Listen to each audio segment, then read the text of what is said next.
Madam जी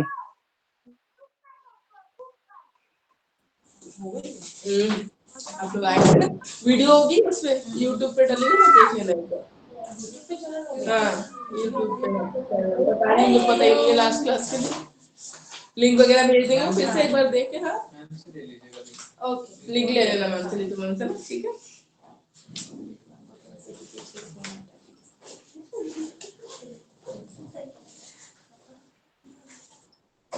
अरे भाई mentally torture हो जाता है बंदा। एक तो ऑफिस से निकलो, ऑफिस वालों की सुन के निकलते, फिर ये फोन कर लेता है फीस कब दोगे, फीस कब दोगे। तो थोड़ा सा होता है ना कि जब बात कर रहे हैं कि 3 इंस्टॉलमेंट मतलब 3 इंस्टॉलमेंट, अगर उसमें नहीं देते फिर आप हमें फोन करके बोलो, फिर उससे भी तेरा दिमाग खराब हो जाता है। पेपर 1 ही चल रहा है हमारा, knowledge and curriculum unit 3।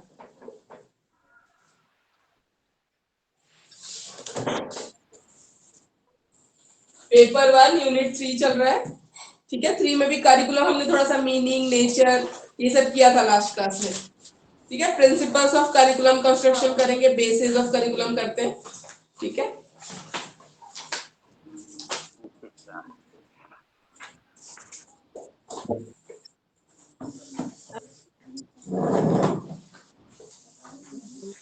Principles of curriculum construction,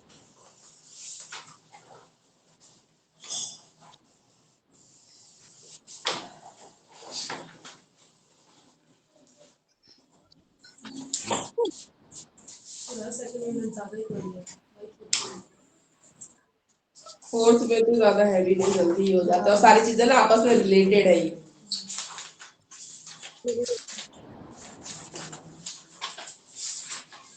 third unit, third fourth बहुत सारी चीजें रिलेटेड है, बहुत जल्दी हो जाता है ये।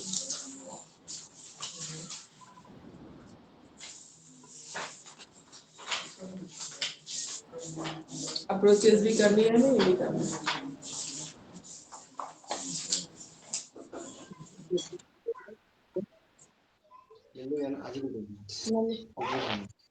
मुझे लेकर आओगे ना, मैं वहाँ से जो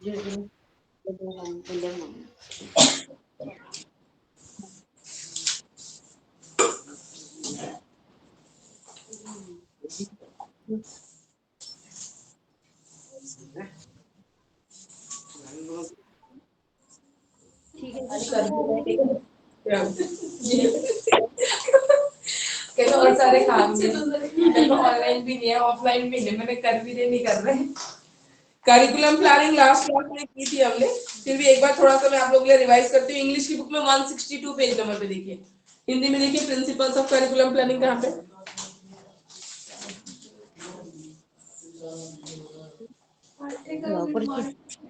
हाँ पेज नंबर 193, हिंदी में 193 है। पाठ्यक्रम निर्माण के सिद्धांत, इंग्लिश में principles of curriculum planning 162,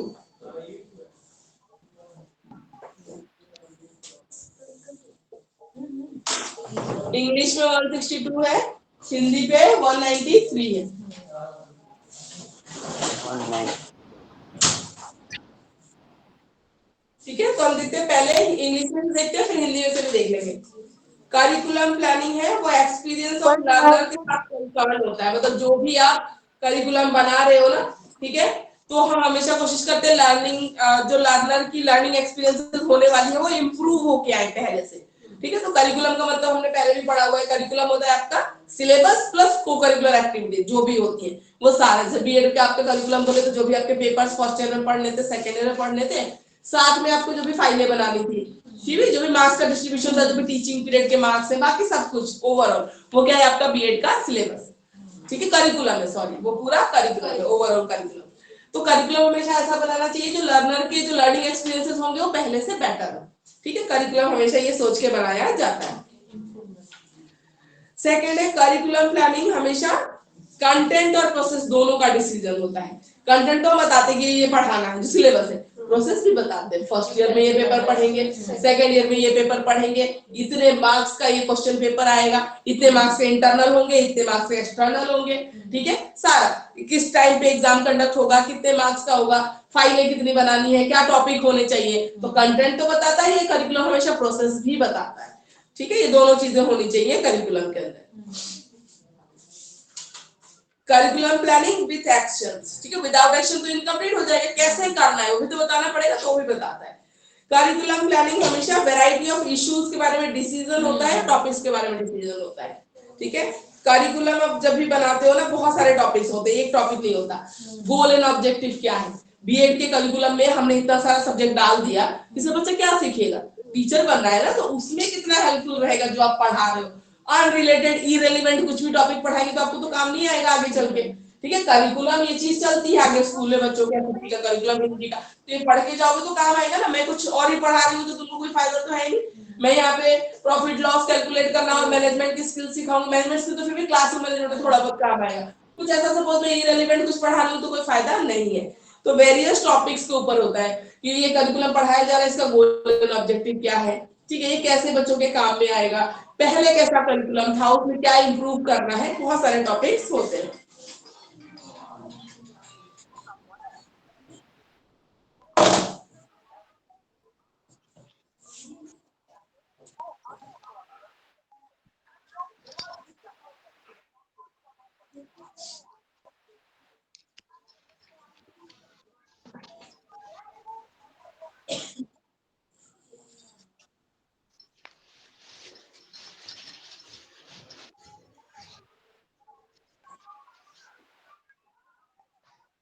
mummy का कॉल आ रहा है बार बार, एक बार कॉल करो,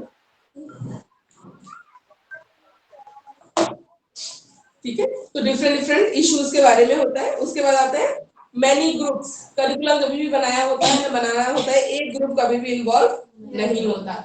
इसमें एजुकेटर्स होते हैं, टीचर्स होते हैं, ठीक है, साइकोलॉजिस्ट होते हैं, सबका ग्रुप होता है, सब डिसाइड करते हैं कि किस, हाँ, कि कैसा करिकुलम होना चाहिए, किस, हाँ बिल्कुल इजी होना चाहिए, ठीक है। तो एक ग्रुप नहीं होता ये।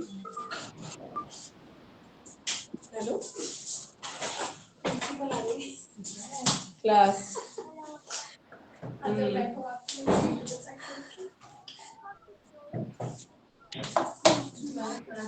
मम्मी काम कर दे, हम बात कोई नहीं है ना। यस हाँ जी बोलिए। नहीं नहीं मैडम, आवाज आ रही है, एक बच्चा बैठा उसको मैं शांत बोलिए करा रहा था। वॉइस नहीं आ रही है क्लियर? तो आपकी वॉइस क्लियर आ रही है मैम। एक हाँ तो मेरे पास बच्चा बैठा बोलिए। था, मैं मैं उसको शांत करा रहा था। एक बच्चा बैठा वो हल्ला कर रहा था, उसको मैं बोला कि शांत रहो, मैं क्लास कर रहा हूँ अभी। अच्छा हाँ, ठीक है, अब आवाज आ रही है। कविता भट्ट आप कुछ बोल रहे हैं? नहीं मैं बोल नहीं रहा हूँ मैम, आपकी बात सुन रहा हूँ। क्यों? ठीक है। सर आप, हाँ ठीक है madam. So that other can listen properly, ठीक है। Yes yes. Okay. Curriculum planning बहुत सारे लेवल्स पे होती है, इससे डिफरेंट डिफरेंट ग्रुप्स इन्वॉल्व होते हैं अलग अलग लेवल पे।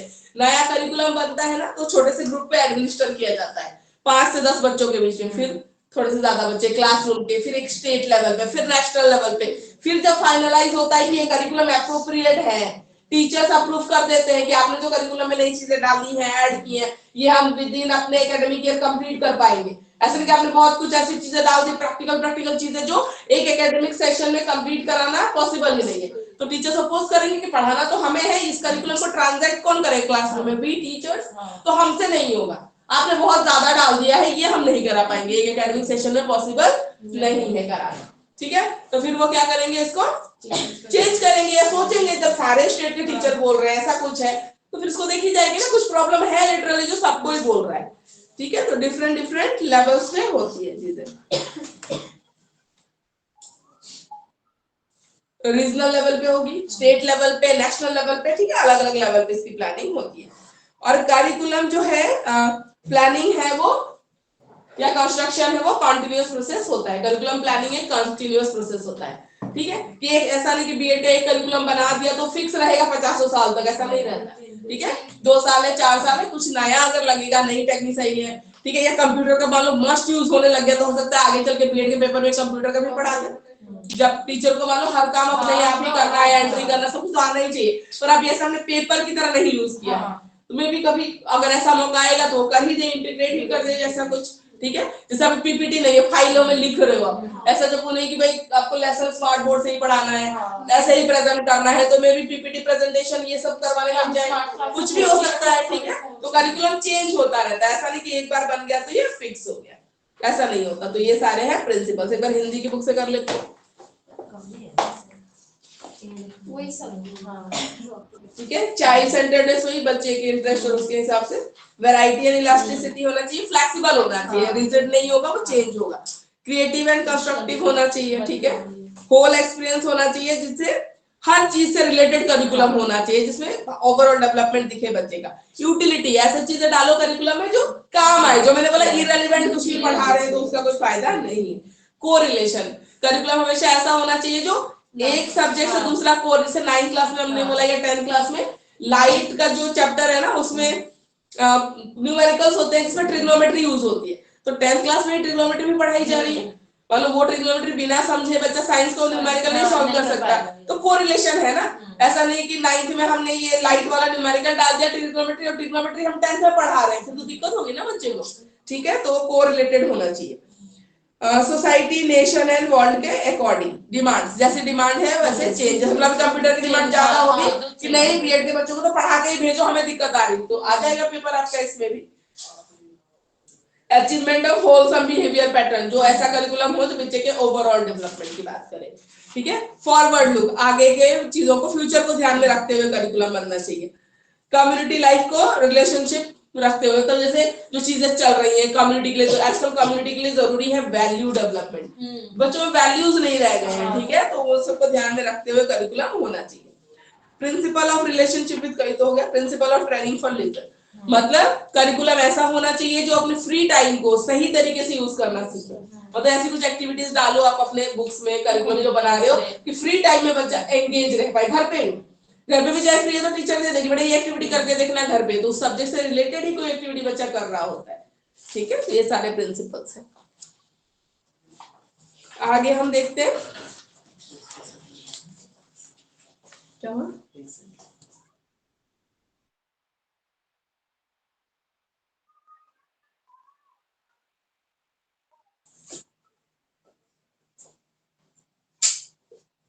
Basis of curriculum,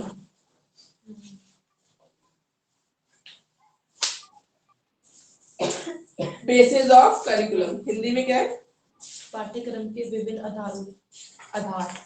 page number क्या है हिंदी में? 199। हिंदी में 199 है, बेसिस ऑफ करिकुलम आधार, और इंग्लिश में बता दे। हिंदी में 191, ये 90 होगा।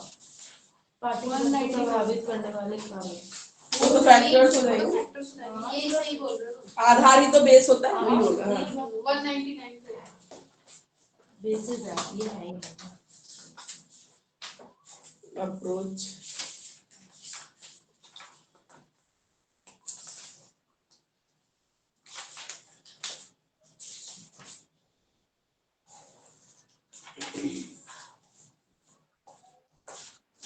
इश्यूज है, लेवल्स है, बेस करेंगे।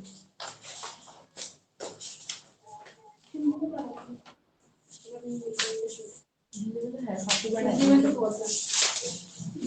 इंग्लिश में भी बेस है। उसके एक्सप्लेनेशन फिलोसफिकल, साइकोलॉजिकल वही दे रखे हैं ना? हाँ। वही है।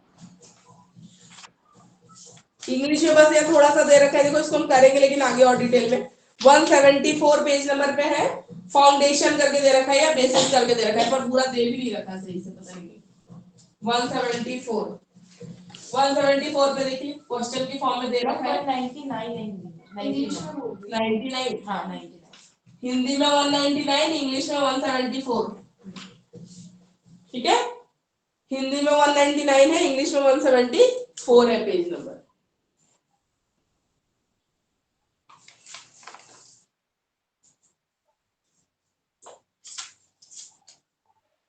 पहला होता है philosophical foundation of curriculum, philosophical होता है, साइकोलॉजिकल होता है, ठीक है, एक एक करके डिस्कस करते हैं।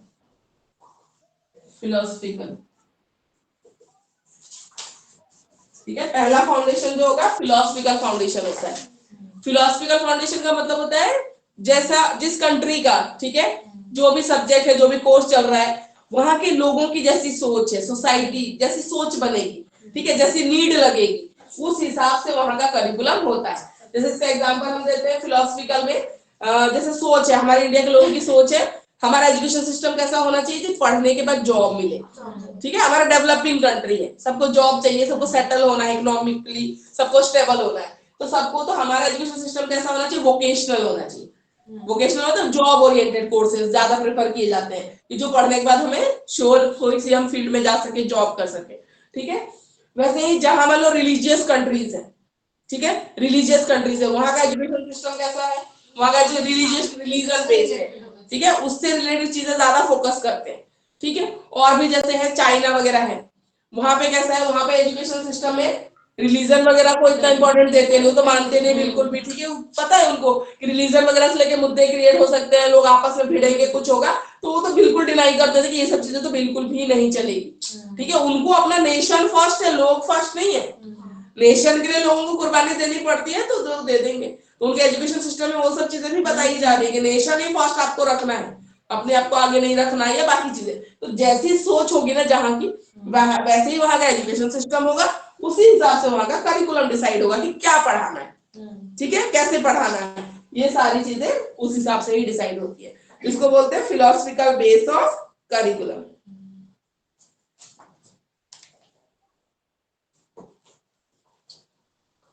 स्कूल, सोसाइटी सबको इम्पैक्ट करेगा, ठीक है।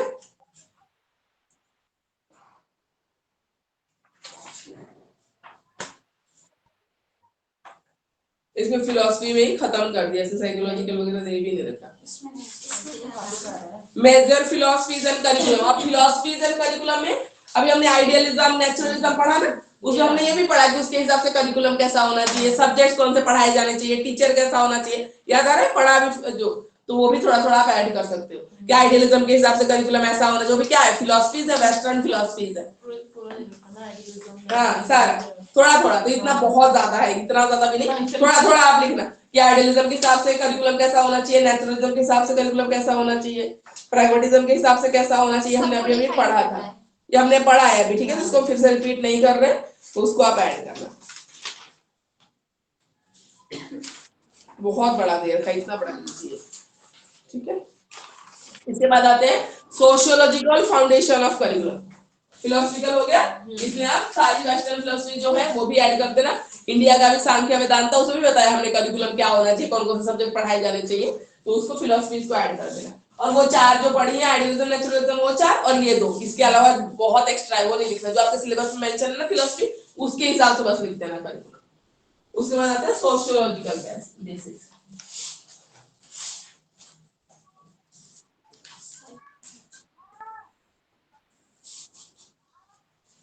सोशियोलॉजिकल, ठीक है,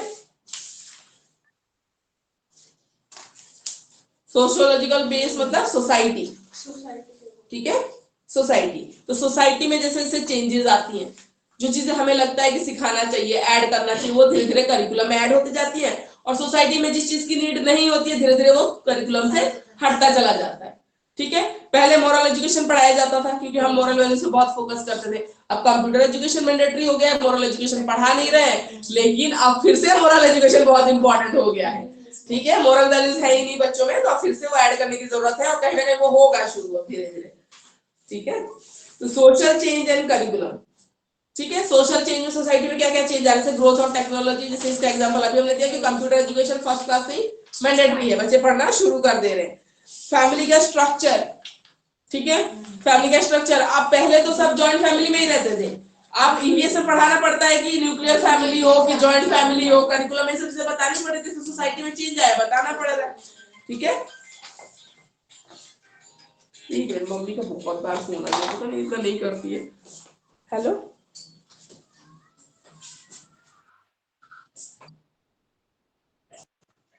क्या हुआ?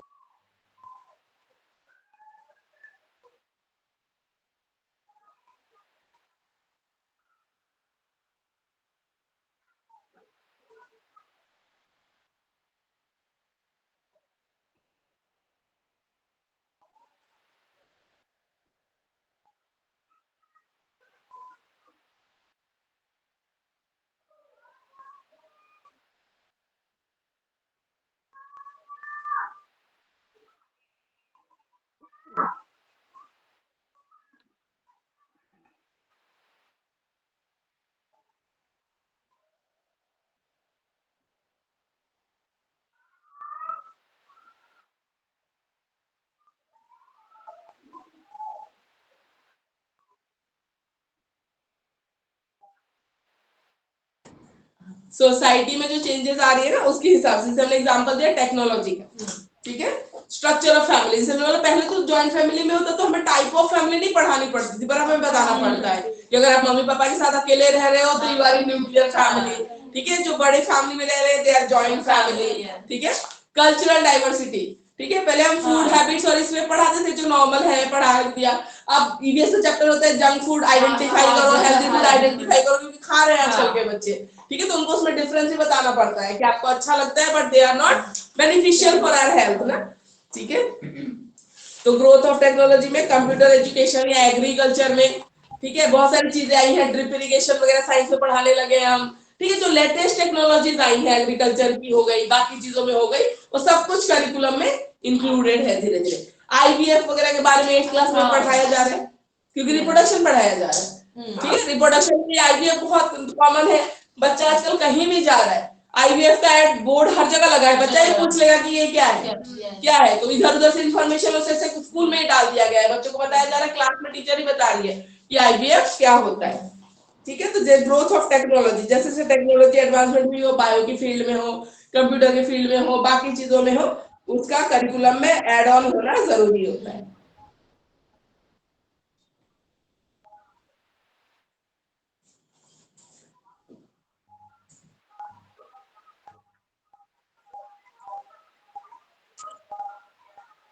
ठीक है। तो सोशली रेलिवेंट करिकुलम होना चाहिए। इसके लिए फॉलोइंग रिप्रेजेंटेटिव ग्रुप्स है, जैसे स्टूडेंट्स है, पेरेंट्स है, जो सोसाइटी में चेंजेस आ रहे हैं उसके लिए, ठीक है। ये तो प्लानिंग वाले इसमें आ गए, ये प्लानिंग का है, प्लानिंग में कैसे करिकुलम चेंज के लिए प्लान करेंगे, ठीक है। इसको नहीं, इसको ग्रोथ ऑफ टेक्नोलॉजी, ठीक है। स्ट्रक्चर ऑफ फैमिली तो एग्जांपल से मैंने समझा ही दिया। या मैन वीमेन का रोल भी हो गया।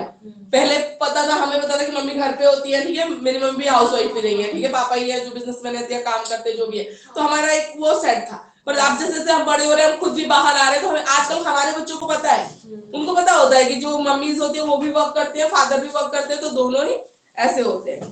तो फैमिली का स्ट्रक्चर चेंज हुआ है, वैल्यूज, कल्चरल डाइवर्सिटी में वैल्यूज चेंज हुई है, लाइफस्टाइल चेंज हुआ है, ठीक है। तो ये सारे चीजें। तो सोशियोलॉजिकल बेस, जैसे जैसे सोसाइटी में चेंजेस आएंगे वैसे वैसे करिकुलम में चेंज आता चला जाएगा। फिर आता है psychological foundation of curriculum, psychological changes, psychological base. English में भी दे रखा है, बहुत वो फिलोसफी वाला बहुत लंबा था ना, उसके बाद जाके दे रखा है। इसमें इसको भी फिर बताना होगा ना कुछ कुछ पॉइंट। कौन सा? जो ये साइकोलॉजिकल में है इसकी। हाँ, साइकोलॉजिकल में बताएंगे ना अभी।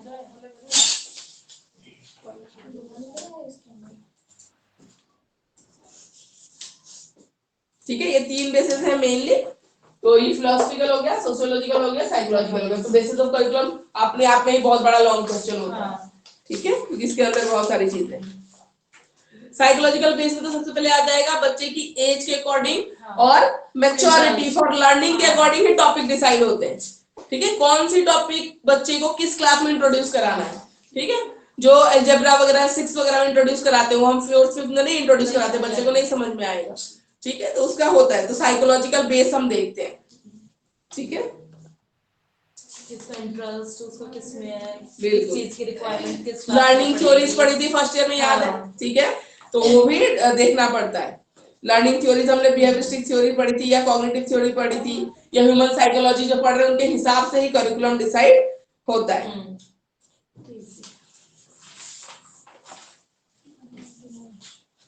तो जितनी भी थ्योरी पढ़ी थी ना उसके बारे में थोड़ा थोड़ा लिखना, ज्यादा नहीं लिखना है।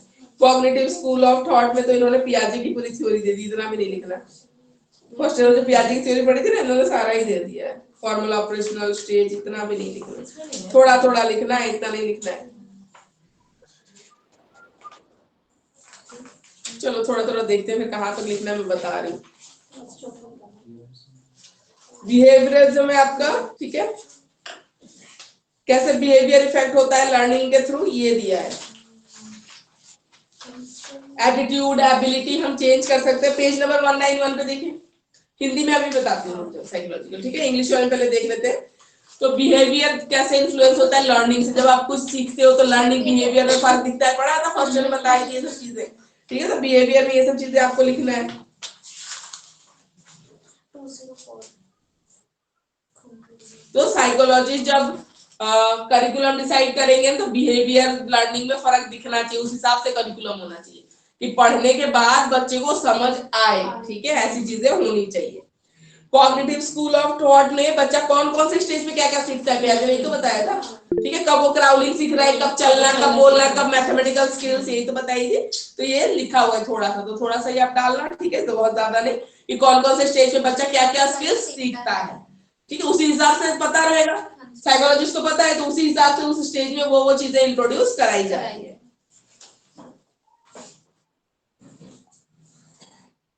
उसके बाद टेलर ने दिया था, ठीक है, ये आपका सिलेबस में नहीं था इसलिए हमने नहीं किया था, continuity sequence and integration. Continuity sequence and integration पर इंपॉर्टेंट है, ठीक है, जैसे पिछले साल आपने 6 में जो अलजेब्रा शुरू हुआ वो 10th तक चलता है।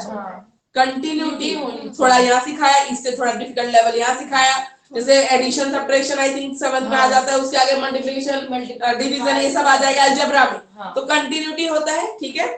और क्या होता है, सीक्वेंस में चलता है, ठीक है, कि बच्चा इजी टू डिफिकल्ट तभी वो प्लस कर पाएगा, अदरवाइज काउंटिंग ही नहीं आती तो प्लस कहां से बिल्कुल इजी टू डिफिकल्ट वाला सीक्वेंस उनका चलता है। और चलता है इंटीग्रेशन, जो यहाँ पढ़ाया वो वहां काम आता है, जो यहाँ पढ़ाया वो आगे काम आता है, ऐसा तो नहीं छूट छूट चला गया, सब अलग अलग, सब इंटीग्रेटेड है, जुड़ा हुआ है आपस में एक दूसरे से। तो करिकुलम हमेशा इस तरीके से ध्यान में रख के बनाया जाना चाहिए। उसके बाद ब्रूनर का कॉन्सेप्ट पढ़ा था, ब्रूनर की तो पढ़ी थी हमने थ्योरी, वो हमारे उसमें भी था, प्रोसेस ऑफ लर्निंग। तो इन्होंने एक्विजिशन, ट्रांसफॉर्मेशन और इवैल्यूएशन की बात की थी, मतलब जो लर्निंग है, जो एक्विजिशन है, जो बच्चा सीखेगा, ठीक है, उसके बाद ट्रांसफॉर्मेशन है, ठीक है, लर्निंग का जो ट्रांसफर है, उसके बाद इवैल्यूएशन, क्या सीखा उसको इवैल्यूएट करना होता है। इसके बाद ह्यूमनिस्टिक साइकोलॉजी में, ठीक है, मैस्लो की थ्योरी पढ़ी थी हमने, मैस्लो की थ्योरी, मैस्लो की थ्योरी नहीं आपकी नहीं है, मैस्लो की थ्योरी नहीं थी, लेकिन मैस्लो ने क्या बोला था, पहले फिजियोलॉजिकल नीड्स पूरी होती है बॉडी की, तब इंसान साइकोलॉजिकल नीड्स के बारे में सोचता है। जैसे आपको अगर भूख लगी है, प्यास लगी है, मैं कितनी भी इंटरेस्टिंग तरीके से पढ़ा पाऊं, आपको वॉशरूम यूज करना है, आपको भूख लगी, आप बहुत थके हुए हो, नींद आ रही है, कितना भी अच्छा कोई पढ़ा लेगा बच्चा नहीं सुनेगा, ठीक है। तो करिकुलम भी हमेशा ये सब चीजों को ध्यान में रख के फिर फिजियोलॉजिकल नीड पूरी होती है, फिर साइकोलॉजिकल नीड के बारे में इंसान सोचता है, ठीक है। सेफ्टी, फिजियोलॉजी के बाद सेफ्टी होता है, लव एंड क्लासरूम में लव्ड एंड सिक्योर्ड फील करेगा तभी वो पढ़ेगा, ठीक है। लंच का टाइम होता है, पेट भर लो, खाना खा लो, फिर बाद में पढ़ना, ठीक है, हर चीज का करिकुलम में भी तो होता है, कितना हो, कितना पीरियड की क्लास लगेगी, क्या होगा, ये सारी चीजें होती है। तो पहले फिजियोलॉजिकल नीड का ध्यान रखो, फिर सेफ्टी सिक्योरिटी का, बच्चा क्लास में सेफ फील करे, स्कूल में सेफ फील करे, secure, loved by the teacher, तब वो पढ़ने का उसका मन करेगा, ठीक है। उसके बाद लव एंड बिलोंगिंग होती है, फिर एस्टीम नीड होती है, ईगो, कि हाँ मैंने ये किया, तो आप उसको फील कराओ कि आपने खुद ये किया है, very I am very proud of you, आपने सॉल्व किया अपने आप से, ठीक है। तो ये सब चीजें होती है। तो जब हम उसके सारी चीजों का ध्यान रखेंगे तो करिकुलम उस हिसाब से प्लान करेंगे तो बच्चे बहुत अच्छे से सीख पाते हैं, ठीक है। तो ये सारी चीजें basic human needs and curriculum. तो बेसिक ह्यूमन नीड्स होती है सेल्फ एक्चुअलाइजेशन। करिकुलम का पर्पस होना चाहिए जब आप अपने आप को बहुत अच्छे से जानने लग जाओ, मतलब आपकी स्ट्रेंथ क्या है, आपकी वीकनेस क्या है, आप क्या चीज में बहुत अच्छे हो। मान लो मैं राइटिंग में अच्छी हूँ, मैं पोएम अच्छी लिख सकती हूँ, ठीक है, वीकनेस क्या है, मुझे गुस्सा बहुत जल्दी आ जाता है, ठीक है, तो ऐसा होता है। तो अपनी स्ट्रेंथ वीकनेस तो एटलीस्ट पता होनी चाहिए ना, जो स्ट्रेंथ है मैं उसको और एनहांस करने की कोशिश करूंगी, जो वीकनेस है उसमें काम करने की कोशिश करूंगी, एलिमिनेट करने की कोशिश करूंगी। इतना गुस्सा नहीं आना चाहिए, गलत बात होता है, गुस्से को कंट्रोल में रखो, ठीक है। तो ऐसी चीजें होती है। सेल्फ एक्चुअलाइजेशन करिकुलम, करिकुलम में जो भी पढ़ाओ, जैसे भी पढ़ाओ, अल्टीमेट एम क्या है, सेल्फ एक्चुअलाइजेशन होना चाहिए, बच्चे को अपनी स्ट्रेंथ का और वीकनेस का पता चलना चाहिए एट द एंड, ठीक है। डेवलपमेंट टास्क, ठीक है, सर्टेन पीरियड जिसमें इंडिविजुअल अपने आप, ठीक है, कुछ करे, ऐसा कुछ करे जो सक्सेस अचीव करे, हैप्पीनेस अचीव करे, ये भी होना चाहिए। करिकुलम मान लो मैंने पढ़ा, मैं अगर एक अच्छा जॉब करूंगी, ठीक है, अच्छी अर्निंग रहेगी, ठीक है, फैमिली भी हैप्पी रहेगी, सब सेटल्ड रहेगा, तो मैं हैप्पी फील करूंगी, अल्टीमेटली वो हैप्पीनेस और सेल्फ एक्चुअलाइजेशन बहुत जरूरी है, पॉजिटिव होना चाहिए, बिल्कुल पॉजिटिव एक इफेक्ट होना चाहिए उसका। अगर अनहैप्पीनेस है, ठीक है, अनएम्प्लॉयमेंट है, फ्रस्ट्रेशन और स्ट्रेस क्रिएट कर रहा है कोई करिकुलम, तो ये कोई बात नहीं है, ठीक है, ऐसा नहीं होना चाहिए। और एनवायरनमेंट का ध्यान रखना, करिकुलम में ये भी बताइए कि आप अपना तो डेवलपमेंट कर रहे हो, साथ के साथ एनवायरमेंट का मतलब सस्टेनेबल डेवलपमेंट। ठीक है, सस्टेनेबल डेवलपमेंट की बात करेंगे जहां हम अपना डेवलपमेंट करेंगे विदाउट हार्मिंग द नेचर। ठीक है, उसको बिना हार्म किए। तो ये सारे आपके बेसिस ऑफ करिकुलम। तो इसको थोड़ा थोड़ा डिटेल में आप करिएगा। पीआईडी की थ्योरी जहां डालनी हो थोड़ा थोड़ा डाल दीजिए, किस एज में क्या सिखाना है उस बेसिस से। फिलोसफी में सारे मत डालिएगा, जो आपके सिलेबस में 4 वेस्टर्न है 2 इंडियन है उसके हिसाब से करिकुलम हमने लिख रखा है उसको। तो ऑलरेडी आप पढ़ोगे उसमें, उसको ले आके उधर से उठा के इधर ऐड ऑन कर देना, बस इतना करना है।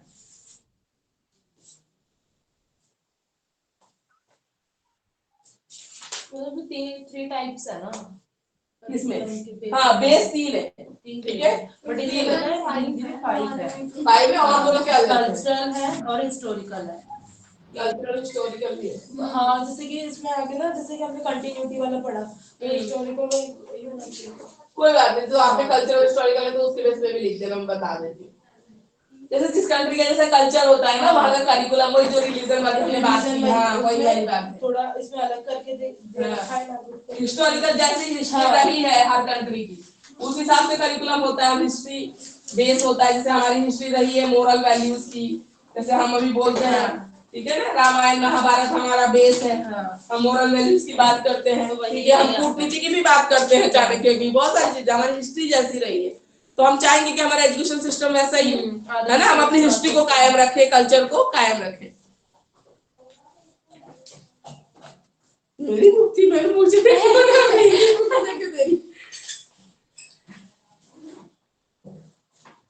ठीक है, तो कल्चरल और हिस्ट्री वाला लिख लेना, उसमें कुछ भी नहीं है ऐसे अलग से कुछ। उसके बाद आते हैं अप्रोचेस टू करिकुलम थ्योरी। इसमें भी सेम होता है, ये सारी करिकुलम की जितने भी टॉपिक है थोड़ा दिमागी सब एक से रिलेटेड, इससे रिलेटेड, और मोस्टली चीजें सेम ही होती है। अप्रोचेस भी बेसिस, जैसे थोड़े थोड़े आपको एक आधा प्रिंसिपल्स में से सिमिलरिटी मिलेगी। Approaches to curriculum, approaches to curriculum.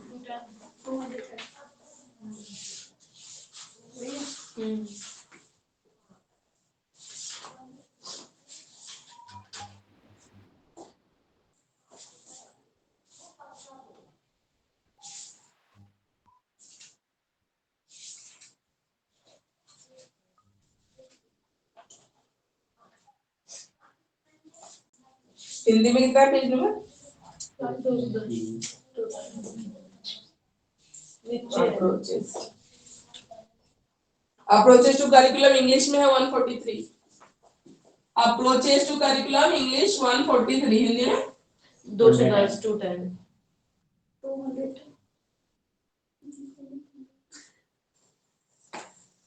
English 143, Hindi 210। तो इंग्लिश में देखिए अप्रोचेस टू करिकुलम में 144 behavioural rational approach. Number 1 behavioural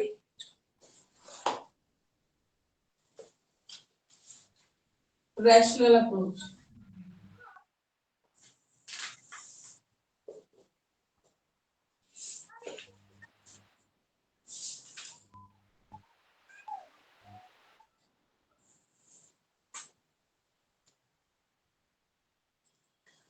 system managerial approach, systems managerial approach. काफी सारे अप्रोचेस खत्म ही है, एक पेज का भी नहीं है। एक पेज का भी नहीं है, आप पे टाइप लिखते हो। उसके बाद इंटेलेक्चुअल एकेडमिक अप्रोच लिख लो आप लोग, ये नहीं है ना तो हेडिंग तो कम से कम लिख लो। इंटेलेक्चुअल एकेडमिक अप्रोच हिंदी वाले में अगर कम है ना, आप ये हेडिंग कम से कम लिख लीजिए। इंटेलेक्चुअल एकेडमिक अप्रोच, फिर humanistic aesthetic approach, humanistic aesthetic,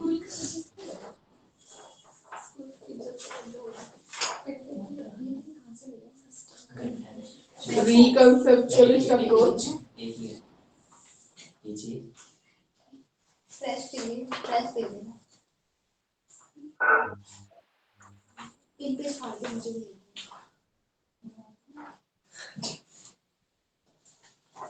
अभी फिर से ये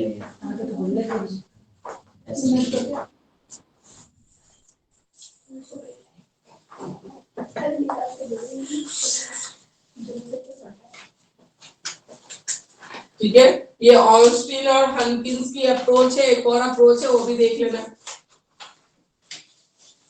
अलग अलग साइकोलॉजिस्ट की दी हुई है। ठीक है, ऑर्नस्टीन और हंकिंस की है, ऑर्नस्टीन और हंकिंस की अप्रोच है ये 5, दूसरे के हिसाब से भी है। ठीक है, वो भी देख लेना। रिकॉन्सेप्चुअलिस्ट अप्रोच,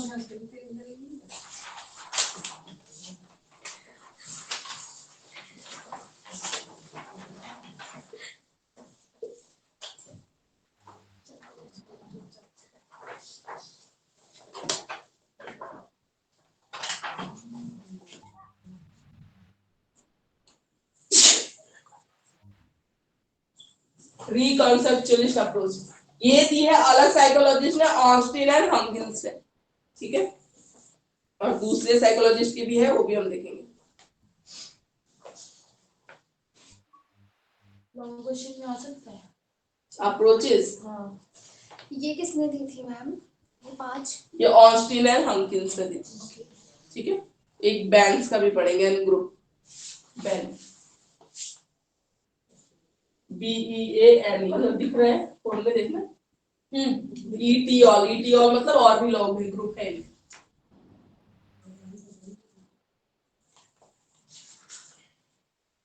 इसमें है सब्जेक्ट एरिया अप्रोच,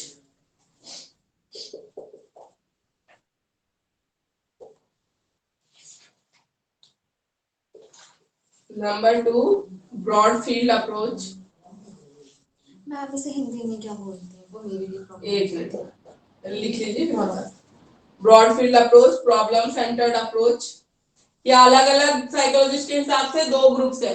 ठीक है, ऑनलाइन स्टूडेंट्स अलग अलग साइकोलॉजिस्ट के हिसाब से 2 ग्रुप है, problem centred approach, learner centred approach. ये 4 है, वो 5 है, लर्नर सेंटर्ड अप्रोच।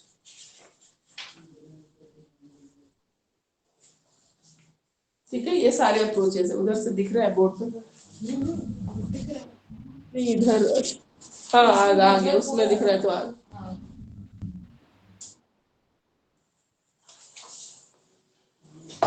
इंग्लिश की बुक के हिसाब से देख रहे हैं तो हिंदी में भी देखते हैं कैसे दे रखा है, पर आप हेडिंग डाल लीजिए, अगर नहीं भी है हेडिंग लिख लीजिए।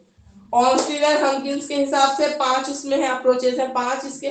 बिहेवियरल रैशनल अप्रोच है, सिस्टम मैनेजरियल अप्रोच है, इंटेलेक्चुअल एकेडमिक अप्रोच है, ह्यूमनिस्टिक एस्थेटिक अप्रोच है, और रिकॉन्सेप्चुअलिस्ट अप्रोच है। उसके बाद आएंगे बैन एटॉल, एटॉल का मतलब है ETA.AL लिखते हैं, मतलब ग्रुप, और भी लोग हैं इनके साथ। ठीक है, इनके ग्रुप, तो इसके हिसाब से 4 है। सब्जेक्ट एरिया अप्रोच है, ब्रॉड फील्ड अप्रोच है, प्रॉब्लम सेंटर्ड अप्रोच है, लर्नर सेंटर्ड अप्रोच है। ठीक है, अब इसको डिस्कस करेंगे अप्रोचेस। मैम मुझे हाँ बोलिए, हिंदी में बता दें। पहले डिस्कस करें, ठीक है, फिर देखते हैं एग्जैक्ट टर्म्स क्या होंगे सभी करते हैं।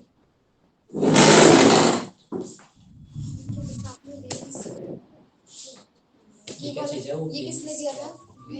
BEANET.AL मतलब ग्रुप, और भी लोग होते हैं उसके साथ। Beans et Bean et al, ET.AL।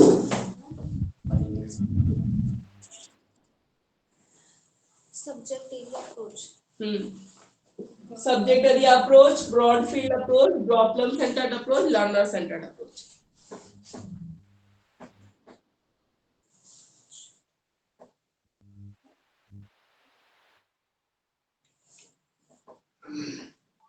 ये ऐसे कष्ट कर रही है ये।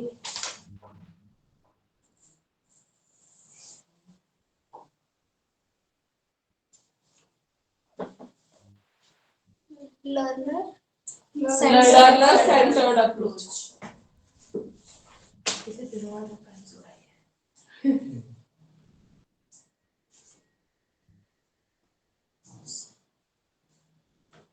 हो गया सबका, लिख लिया ऑनलाइन स्टूडेंट? हिंदी वाले बच्चों ने नोट कर लिया है?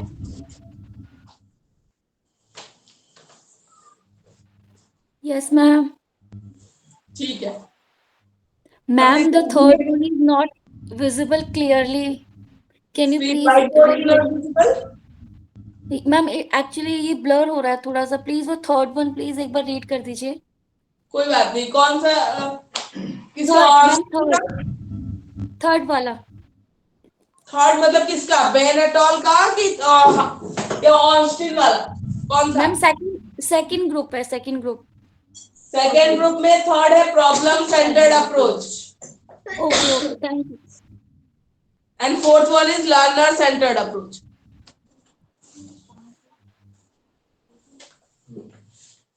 Okay ma'am, thank you. Okay चलिए स्टार्ट करते हैं। बिहेवियरल रैशनल अप्रोच में रैशनल लॉजिकल सीक्वेंसिंग की बात करता है। करिकुलम कहता है कि हमेशा जब भी करिकुलम बनेगा ना, उसका अप्रोच कैसा होना चाहिए, पहले आप गोल एंड ऑब्जेक्टिव डिसाइड करो, फिर उसका कंटेंट डिसाइड करो, फिर कंटेंट का भी सीक्वेंस डिसाइड करो, पहले कौन सा चैप्टर आना चाहिए, बाद में क्या आना चाहिए।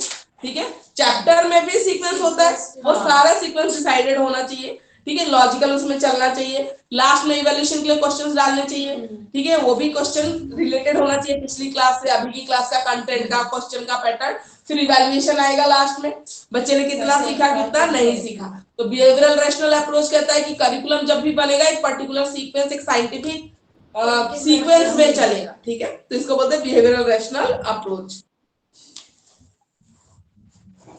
टेक्स्ट बुक जो राइटिंग होती है ना, वो ग्रेटली इसी अप्रोच से लिखी जाती है।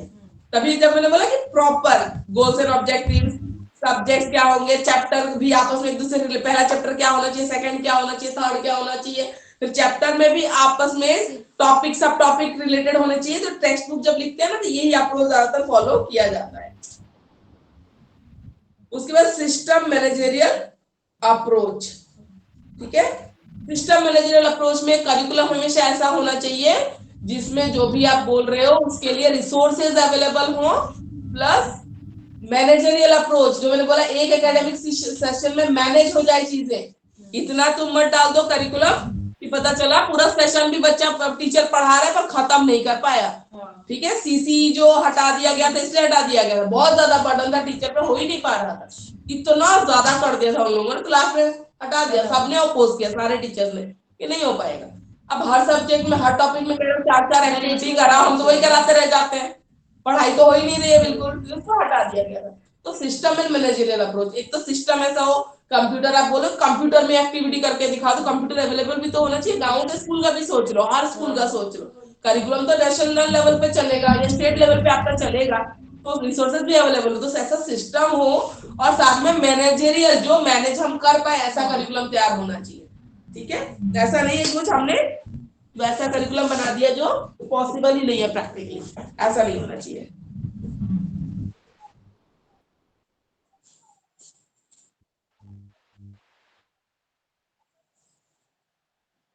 शेड्यूल, स्पेस, मटेरियल, इक्विपमेंट, ठीक है, हर चीज का ध्यान इसमें रखा जाता है।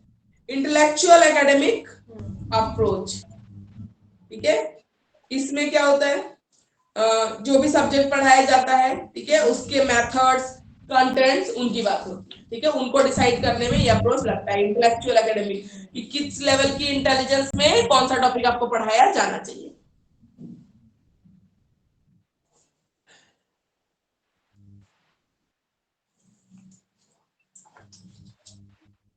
Humanistic aesthetic approach, humanistic approach हमेशा कहता है सेल्फ एक्चुअलाइजेशन, करिकुलम ऐसा हो जिससे पढ़ने के बाद आपको अपनी स्ट्रेंथ और वीकनेस का अंदाजा हो जाए।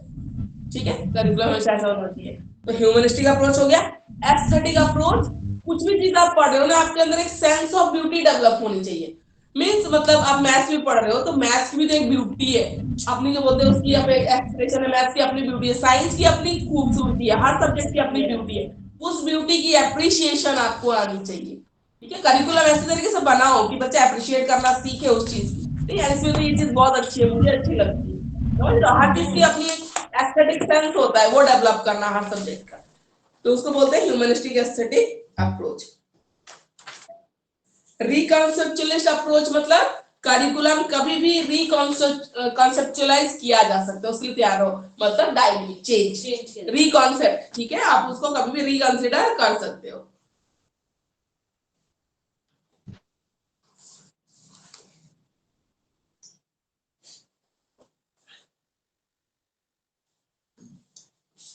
जो क्रिटिक्स होते हैं, जो बताते हैं कि नहीं करिकुलम में ये कमियां आ रही है, आपको चेंज करने की जरूरत है, रिकॉन्सेप्चुअलाइज। ठीक है। उसके बाद आते हैं दूसरा बैन, ईटी और एल, ठीक है, मतलब उसका ग्रुप, बैन और उनके और फ्रेंड्स हैं, ग्रुप और लोग हैं, मतलब इसमें कहने का मतलब है। तो इन्होंने 4 अप्रोचेस दिए हैं। एक होता है सब्जेक्ट एरिया अप्रोच, ठीक है। सब्जेक्ट एरिया अप्रोच में स्कूल प्रोग्राम में अलग अलग सब्जेक्ट हम ले लेते हैं, जैसे इंग्लिश का बनाना है, ठीक है, मैथ्स का बनाना है, तो सब्जेक्ट वाइज हम करिकुलम डिसाइड करते हैं, ठीक है। सब्जेक्ट वाइज डिसाइड करते हैं कि इंग्लिश में कितना होना चाहिए, क्या होना चाहिए, मैथ्स में क्या होना चाहिए, साइंस में क्या होना चाहिए, तो सब्जेक्ट पे सारा फोकस रहता है, ठीक है, सब्जेक्ट के हिसाब से। उसके बाद आते हैं ब्रॉड फील्ड अप्रोच।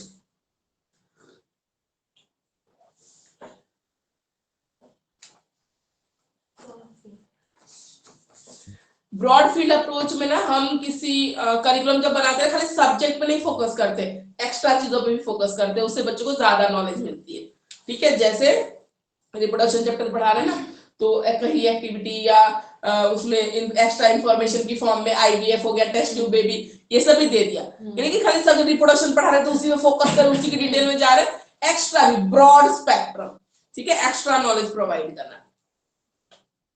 और इसमें टीचर्स को कंटेंट चूज करने की फ्लेक्सिबिलिटी भी होती है, बांधते नहीं है। सब्जेक्ट एरिया अप्रोच में फिक्स है, आपको ऐसे ही पढ़ाना है, यही पढ़ाना है, ऐसे ही करना है, ठीक है। ब्रॉड फील्ड अप्रोच में फ्लेक्सिबिलिटी भी देते हैं, ठीक है। फिर लर्नर्स है वो भी इंटर रिलेट कर पाते हैं डिफरेंट सब्जेक्ट्स में करिकुलम के, तो ये ब्रॉड फील्ड अप्रोच होता है।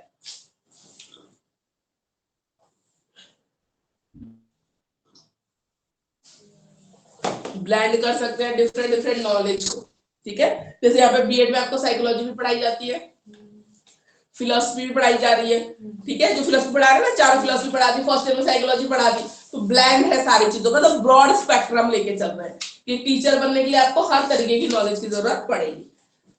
फिर आते हैं प्रॉब्लम सेंटर्ड अप्रोच, ठीक है। प्रॉब्लम सेंटर्ड अप्रोच में जब करिकुलम में कोई प्रॉब्लम दिखाई दे रही है, सोसाइटी में कोई प्रॉब्लम दिखाई दे रही है, जिसको हमें करिकुलम में एड्रेस करना जरूरी है, ठीक है, तो उस हिसाब से हम करिकुलम में ऐड करते हैं चीज, इसको बोलते हैं प्रॉब्लम सेंटर्ड अप्रोच। जैसे एनवायरमेंटल प्रॉब्लम है, प्लास्टिक बैग आजकल हर चैप्टर में आपको मिल जाएगा, ठीक है, प्लास्टिक बैग बैन करना या वाटर कंजर्वेशन का चैप्टर सब में मिलेगा, क्योंकि एनवायरमेंटल प्रॉब्लम है ये, इसको बोलते हैं प्रॉब्लम सेंटर्ड अप्रोच। या रेसिज्म, भेदभाव, अछूत, ये सब चीजें बहुत कॉमन है, तो ये सब मिल जाएगा आपको। बेसिक इसका मुद्दा क्या है, लर्नर प्रॉब्लम सेंटर्ड अप्रोच से करिकुलम बनाने का, ताकि जो सोसाइटी में प्रॉब्लम्स आ रही है, एनवायरमेंटल प्रॉब्लम आ रही है, उसके बाद में लर्नर को अवेयर हो, यही जाके कल का सिटीजन बनने वाला है, ठीक है, यही जाके आगे सोसाइटी को, एनवायरमेंट को संभालने वाला है, जिसको पता होना चाहिए। जैसे हमें पता कोविड आया था, इस एग्जाम में हेल्थ से रिलेटेड कोई चीज तो आई है, ठीक है, तो वो पता होना चाहिए। आज का बच्चा ये समझ जाए कि प्लास्टिक नहीं यूज करो, आगे चल के आगे की जनरेशन बनेगा, कमांड उसके हाथ में आएगी तो वो नहीं यूज करेगा, तो एनवायरमेंट सेफ रहेगा, ठीक है। लर्नर सेंटर्ड अप्रोच, ठीक है, इसमें जो लर्नर है वो सेंटर में है, मतलब इतना ज्यादा बर्डन नहीं डालना, इंटरेस्टिंग एक्टिविटीज डालो, है ना, बच्चा रिलेट कर पाए, उसके एबिलिटी के हिसाब से, उसके इंटरेस्ट के हिसाब से, वो सारा चीज किस पे फोकस है, लर्नर पे।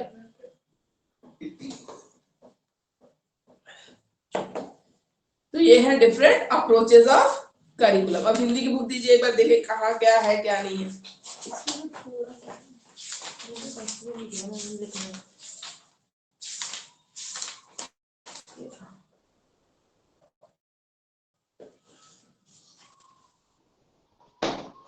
लर्नर सेंटर्ड, तो बस लर्नर ड्राइवर एक ही रखा है क्या? बस खत्म। नहीं बाकी भी जानने पड़ेंगे। एक ट्रेडिशनल है और एक और कौन सा ट्रेडिशनल? कहाँ पे?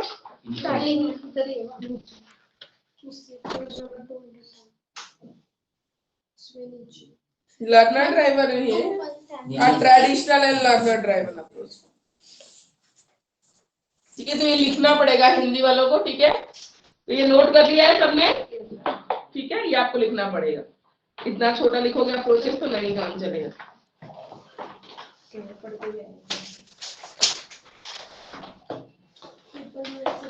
लेकिन ट्रेडिशनल अप्रोच करना है, ठीक है, ट्रेडिशनल अप्रोच करना है आपको, इसमें तो जो पढ़ा है ट्रेडिशनल अप्रोच है। ट्रेडिशनल अप्रोच जो जनरली चला आ रहा है ना करिकुलम बनाने का, बाकी चीजें वही होगी ट्रेडिशनल अप्रोच में। फिर क्रिटिकल अप्रोच भी है, ट्रेडिशनल अप्रोच है सिलेबस में अलग से मेंशन, तो आपको करना ही है।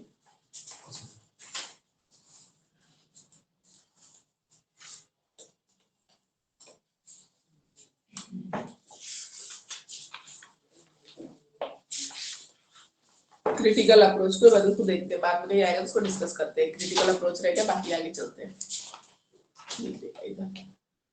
Curriculum process and different ways of approaching curriculum theory. Curriculum as product, curriculum as process and participatory approach. ठीक है, ये करना है हमें। देखो फिर फोर्थ यूनिट में फिर आएगा learner centre design and problem centre design. हम ऑलरेडी अभी जो पढ़ चुके हैं ना, वही चीज है सेम। मतलब ये जल्दी खत्म हो जाता है, आज खत्म हो जाएगा ये पूरा पेपर, आराम से खत्म हो जाएगा 1 आवर में, क्योंकि 2 चीजें तो हम ऑलरेडी पढ़ चुके हैं ये। ठीक है, करिकुलम एज प्रोडक्ट, और ये देखते हैं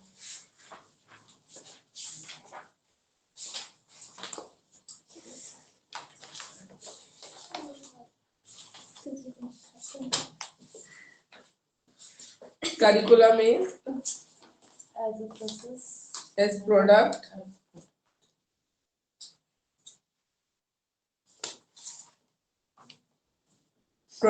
process and participatory approach है ना।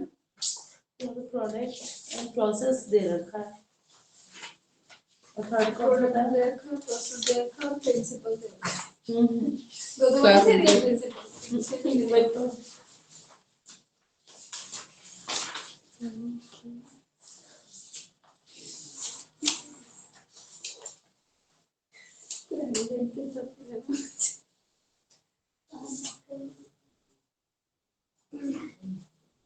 Structure, skills,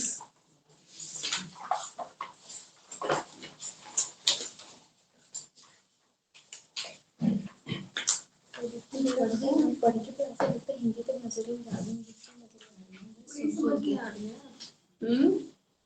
हिंदी वाला बहुत टफ लैंग्वेज। ओके है, हाँ, हिंदी वाला थोड़ा टफ लैंग्वेज नहीं है। वैसे अभी तक तो सही है ये। मैं पढ़ा नहीं है ना, मुझे ऊपर से कुछ देख ली उसको पता लग गया। problem centered learners झूठ and बोल के समझूंगा। नहीं, क्योंकि ना ध्यान हमारा इंग्लिश पे था। हाँ, वही मैं बोल रही हूँ। वही अभी देख यहाँ पे अभी मैम ने क्या पढ़ा, अकॉर्डिंग टू एनवायरनमेंट। हमारे अकॉर्डिंग एनवायरनमेंट कैसे चल रहा है, अंग्रेजों के पास रह गया, देख लेते करिकुलम एज अ प्रोग्राम दे रखा है, हैं। प्रोडक्ट दे रखा है। ठीक है, तो करिकुलम एज अ प्रोडक्ट, इसमें हम दो ही दे रखा बस, प्रोडक्ट और प्रोसेस। बस लिखा हुआ है। करिकुलम एज अ प्रोडक्ट मतलब किसी भी मान लो कोर्स का करिकुलम बन रहा है, तो प्रोडक्ट अल्टीमेटली क्या निकल के आ रहा है। जैसे बीएड कोर्स का करिकुलम मतलब प्रोडक्ट क्या है, प्रोडक्ट में निकल के आया कि फर्स्ट ईयर में आपको इतने पेपर्स पढ़ने, सेकंड ईयर में आपको इतना पेपर पढ़ना है, ये फाइलें बनानी है, इंटरनल मार्क्स होगा, एक्सटर्नल मार्क्स होगा, इतने मार्क्स का थ्योरी का पेपर होगा, तो ये सब चीजें, तो इसी को बोलते हैं प्रोडक्ट। ठीक है, तो स्कूल और यूनिवर्सिटी को कौन से डॉक्यूमेंट प्रोवाइड किया जाता है कि आपको कौन से सब्जेक्ट्स पढ़ाना है, कैसे पढ़ाना है, कब कब एग्जाम होंगे, ये सारा, तो ये होता है curriculum as a product. All possible event जितने भी हो डिस्क्राइब होते हैं उस डॉक्यूमेंट में, तो ये होता है करिकुलम एज अ प्रोडक्ट। बनने के बाद एज अ प्रोडक्ट ये निकल के आता है। ठीक है, करिकुलम एज अ प्रोसेस और प्रोग्राम। ठीक है, प्रोसेस और प्रोग्राम कैसे बनता है। ठीक है, करिकुलम एज अ प्रोसेस, फिर पार्टिसिपेटरी अप्रोच है। करिकुलम एज अ प्रोसेस, मतलब इसमें चार्ट दे रखा है, curriculum as a product, process, programme and एक और कौन सा बताया आपने, पार्टिसिपेटरी अप्रोच। अप्रोच। और इसमें से जो एक्सप्लेन किया हुआ है सिर्फ दो ही है, प्रोडक्ट एंड प्रोसेस। प्रोग्राम और पार्टिसिपेटरी अप्रोच में करिकुलम एज ए प्रोग्राम और प्रोसेस बोले तो ये तो आया प्रोडक्ट आया कि क्या पढ़ाना है, वो कौन कौन से सब्जेक्ट पढ़ाना है, कैसे इंटरनल एक्सटर्नल हो गया। एज ए प्रोसेस हो गया कैसे आपको पढ़ाना है। जैसे स्कूल को मान लो बोले कि करिकुलम फॉलो करना है, तो कैसे पढ़ाना है, तुमने बोला नहीं आपको एजुकेशनल ट्रिप पे भी लेके जाना पड़ेगा, आपको कल्चरल इवेंट्स भी करवाना पड़ेगा, आपको independence day, Republic day celebrate करिए, बच्चों की को करिकुलर एक्टिविटीज करवाइए, आपको पता होना चाहिए कौन सा बच्चा किसमें अच्छा है। ठीक है, तो ये होता है करिकुलम एज अ प्रोसेस। कि आप उस प्रोडक्ट तो मिल गया आपको, बना बनाया पेपर डॉक्यूमेंट दे दिया कि ये पढ़ाना है, ऐसे पढ़ाना है। अब तो प्रोसेस चल रहा है कि ये पूरा जो, क्योंकि हर करिकुलम का एक गोल एंड ऑब्जेक्टिव होता है कि पूरे साल के बाद बच्चे को यही आना चाहिए, बच्चे में ये चेंजेस दिखने चाहिए लर्निंग बिहेवियर में, तो उसके लिए कैसे कैसे चीजें करनी है, दैट इज कॉल्ड प्रोसेस। ठीक है, वो होता है प्रोसेस। जैसे दिया हुआ है कल्चरल इवेंट, स्पोर्ट्स एक्टिविटी जो करोगे, ठीक है, कैफेटेरिया में, बस में, जो भी प्रिंसिपल ऑफिस में जो भी चल रहा है, प्लानिंग लेवल पे बच्चे क्या शरारत कर रहे हैं, कैसे मैनेजमेंट, सब कुछ आ जाता है प्रोसेस में।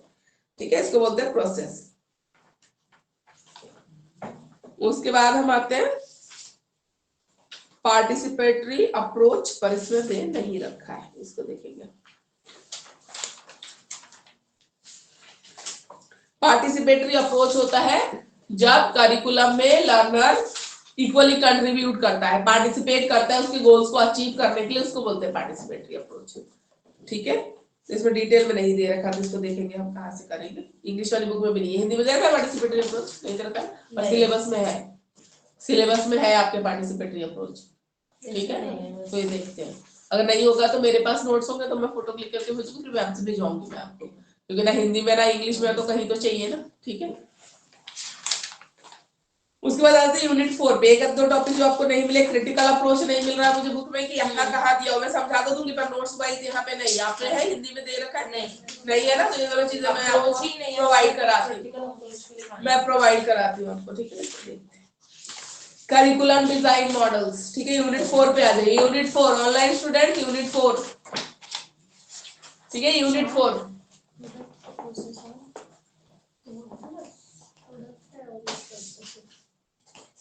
पार्टिसिपेटरी अप्रोच है, सिलेबस में वो नहीं मिल रहा है, उसको मैं भिजवाऊंगी आपको। नहीं है, इंग्लिश में भी नहीं दे रखा, लेकिन सिलेबस में एकदम पूरा मेंशन है। ठीक है, बट हमारे जो सिलेबस के अकॉर्डिंग है, curriculum as a product, process and participatory ये अप्रोच है ना। हाँ, बस। और इसमें हमें सिर्फ दे रखा है प्रोडक्ट एंड प्रोसेस दे रखा है, हाँ, तीसरा नहीं। प्रोडक्ट प्रोसेस तो चाहिए, हाँ, पार्टिसिपेटरी नहीं मिलोगे तो करिए, उसमें भी नहीं दे रखा, तो उसको मैं भिजवा दूंगी मैं। ऊपर अप्रोचेस में क्रिटिकल अप्रोच दे रखा है। हाँ, ठीक है। यूनिट 4 में देखिए discipline centred design, learner centred and problem centred design. Design पे आ जाइए, करिकुलम कैसे डिजाइन किया जाता है, कंपोनेंट्स क्या है करिकुलम डेवलपमेंट में, और चेंज कैसे होता है। मतलब करिकुलम चेंज किया जाता है, नई चीजें ऐड की जाती है, पुरानी चीजें हटाई जाती है, तो वो क्या होता है पूरा प्रोसेस उसका, ये करना है। लास्ट चैप्टर यूनिट 4 आज खत्म हो जाएगा आपका ये पेपर। इसमें 3 टॉपिक है ना, हाँ, ये सारा रिलेटेड ही रहता है। डिसिप्लिन सेंटर डिजाइन बहुत सारे होते हैं, उसमें आपको क्या करना है, डिसिप्लिन सेंटर डिजाइन करना है। ठीक है, learner centred and problem centred करना है। डिसिप्लिन मतलब यहाँ वो वाला डिसिप्लिन नहीं कर रहे हैं, डिसिप्लिन मतलब यहाँ सब्जेक्ट, सब्जेक्ट को डिसिप्लिन बोलते हैं। ठीक है, एरिया ऑफ स्टडी को डिसिप्लिन बोलते हैं, सब्जेक्ट को डिसिप्लिन बोलते हैं।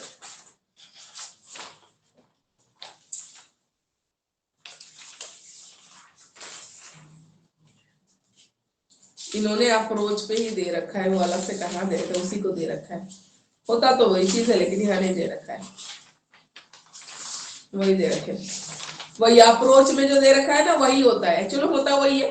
ठीक है, तो जो डिसिप्लिन सेंटर्ड बोल रहे हो वो सब्जेक्ट सेंटर्ड होता है। ठीक है, तो सब्जेक्ट के हिसाब से जब करिकुलम है, सब्जेक्ट एरिया अप्रोच है ना वही डिजाइन है, इंग्लिश में सब्जेक्ट एरिया अप्रोच है ना वही डिजाइन है, सेम होता है। 209 पेज पे देखिए सब्जेक्ट एरिया अप्रोच है, वही सब्जेक्ट एरिया डिजाइन है, एक ही बात होती है। ठीक है, तो सब्जेक्ट एरिया या डिसिप्लिन सेंटर्ड डिजाइन जो बोल रहे हैं ना वो यही होता है, सब्जेक्ट एरिया अप्रोच एक ही बात है। ठीक है, सब्जेक्ट को ही डिसिप्लिन बोला जाता है करिकुलम में। ठीक है, डिसिप्लिन मतलब यहाँ वो वाला डिसिप्लिन नहीं, सब्जेक्ट को डिसिप्लिन बोलते हैं।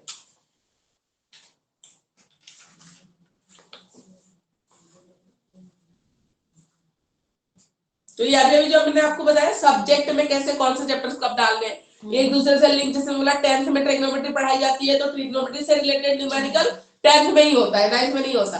तो ये सब्जेक्ट पे पूरा फोकस होता है जब ये करिकुलम तैयार किया जाता है। तो उसके बाद आते हैं प्रॉब्लम सेंटर्ड में, अभी भी बताया जैसे एनवायरमेंट में कोई इशू आ रहा है, ठीक है, सोसाइटी में जो इश्यूज आ रही है उससे रिलेटेड चीजें सिखाने के लिए बच्चों को करिकुलम में चीजें ऐड की जाती है, तो इसको बोलते हैं प्रॉब्लम सेंटर्ड।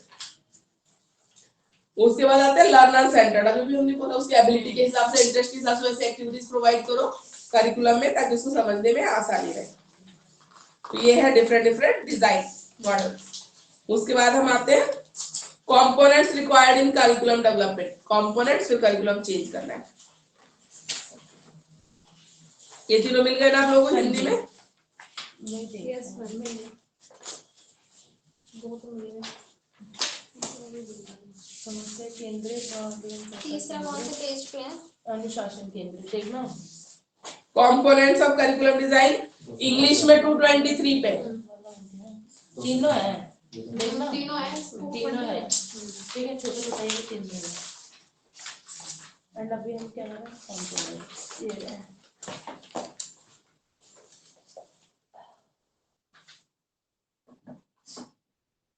ठीक है, एक ये है और ये करिकुलम चेंज है, उसके बाद आपका कंप्लीट ही हो जाएगा। कंपोनेंट्स ऑफ करिकुलम डिजाइन, किसी भी सब्जेक्ट का कोर्स का जब करिकुलम डिजाइन करने बैठते हैं ना, साइकोलॉजिस्ट होते हैं, टीचर्स होते हैं, एजुकेशनिस्ट होते हैं, तो डिजाइन करने बैठते हैं तो क्या क्या कंपोनेंट है, क्या क्या उसके पार्ट्स होते हैं, किस किस चीजों पे फोकस किया जाता है। तो ये होता है आपका पहला होता है पर्पस, कि किसी भी सब्जेक्ट का, मतलब बीटेक का करिकुलम बना रहे हैं, बीएड का बना रहे हैं, स्कूल का बना रहे हैं करिकुलम, ठीक है, तो उस करिकुलम को बनाने का गोल क्या है, इससे आप क्या अचीव करना चाहते हो। बच्चा 10 साल स्कूल में पढ़ता है, उसके बाद आप क्या चाहते हो, 10th जब बच्चा पास आउट हो तो उसके पास क्या क्या होना चाहिए, बच्चा कैसा होना चाहिए, कितनी उसमें वैल्यूज होनी चाहिए, नॉलेज होनी चाहिए, किस टाइप का वो बच्चा होना चाहिए। 15-16 साल का जो बच्चा निकलेगा स्कूल से वो कैसा होना चाहिए, क्या गोल रख के, क्या एम लेके आप पढ़ाई करवाओगे 10 साल उसको। ठीक है, तो हर करिकुलम का एक गोल डिसाइडेड होता है। ठीक है, गोल ऑब्जेक्टिव पर्पस जो भी है वो डिसाइड होता है। मैम गोल और ऑब्जेक्टिव में डिफरेंस मैंने आपको पढ़ाया था जब मैं ब्लूम टैक्सोनॉमी पढ़ा रही थी, याद है किसी को? हाँ। क्या याद है? बताओ। उसका एक फिक्स था माइंड, मतलब कि उसको जो करना था वो एक लेके चल रहा था कि मुझे ये करना है। फिक्स गोल उसके माइंड में। ऑब्जेक्टिव और गोल में क्या डिफरेंस है? हाँ, गोल तो ब्लूम में आपने मुझे यही बताया था कि वो मतलब उसका उद्देश्य था। हाँ नहीं, उद्देश्य तो है, पर गोल्स और ऑब्जेक्टिव्स होते, गोल हमेशा होता है लॉन्ग टर्म के लिए। हमने बोला था कि मुझे डॉक्टर बनना है, वो मेरा गोल है, उसके लिए छोटे छोटे ऑब्जेक्टिव होंगे ना, पहले मुझे एंट्रेंस क्लियर करना पड़ेगा, फिर कॉलेज में मुझे 5 साल की पढ़ाई करनी पड़ेगी, छोटे छोटे ऑब्जेक्टिव, पहले फर्स्ट ईयर के लिए ऑब्जेक्टिव, फिर सेकंड ईयर, ऐसे करके 5 साल पूरा करोगे तब जाके अपने गोल को अचीव करो। तो ये डिफरेंस होता है गोल्स एंड ऑब्जेक्टिव से। गोल हमेशा लॉन्ग टर्म के लिए होता है, ऑब्जेक्टिव छोटे छोटे हम ऑब्जेक्टिव बनाते हैं। ठीक है, छोटे छोटे ऑब्जेक्टिव बनाते हैं। जैसे मान लो गोल है मेरा 3 दिन के ट्रिप पे जाना, शिमला मनाली कहीं भी, ये गोल है मुझे जाना है, ऑब्जेक्टिव छोटे छोटे बनाओगे ना, पहले तो पैकिंग करनी है, ठीक है, फिर फ्लाइट एयरपोर्ट टाइम से पहुंच जाओ, फिर फ्लाइट पकड़ लो, फिर पहुंच जाओ, फिर छोटे छोटे ऑब्जेक्टिव होते हैं। ठीक है, पैसे तो फिर design of subject matter, subject क्या क्या डालना है, जैसे बीएड में साइकोलॉजी भी डाल रहे हैं, फिलोसफी भी डाल रहे हैं, ठीक है, टीचिंग सब्जेक्ट डाल रहे हैं, तो इस तरीके से। ठीक है, सब्जेक्ट मैटर क्या क्या डालोगे।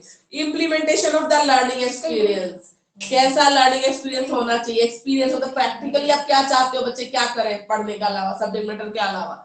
ठीक है, जैसे आपका यहाँ पे टीचिंग वीचिंग कराई जाती है, टीचिंग के लिए जब जाते हो तो उसको बोलते हैं इवैल्यूएशन अप्रोचेस।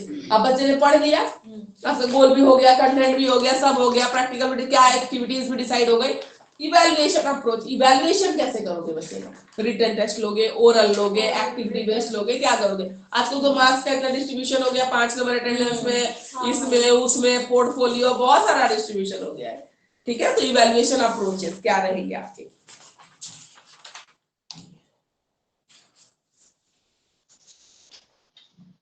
तो ये है सारे मैम अप्रोच जो हम ये दे रखे हैं, 4 अप्रोचेस। ठीक है, मैम मॉडल नहीं पढ़ना है, यस बताइए।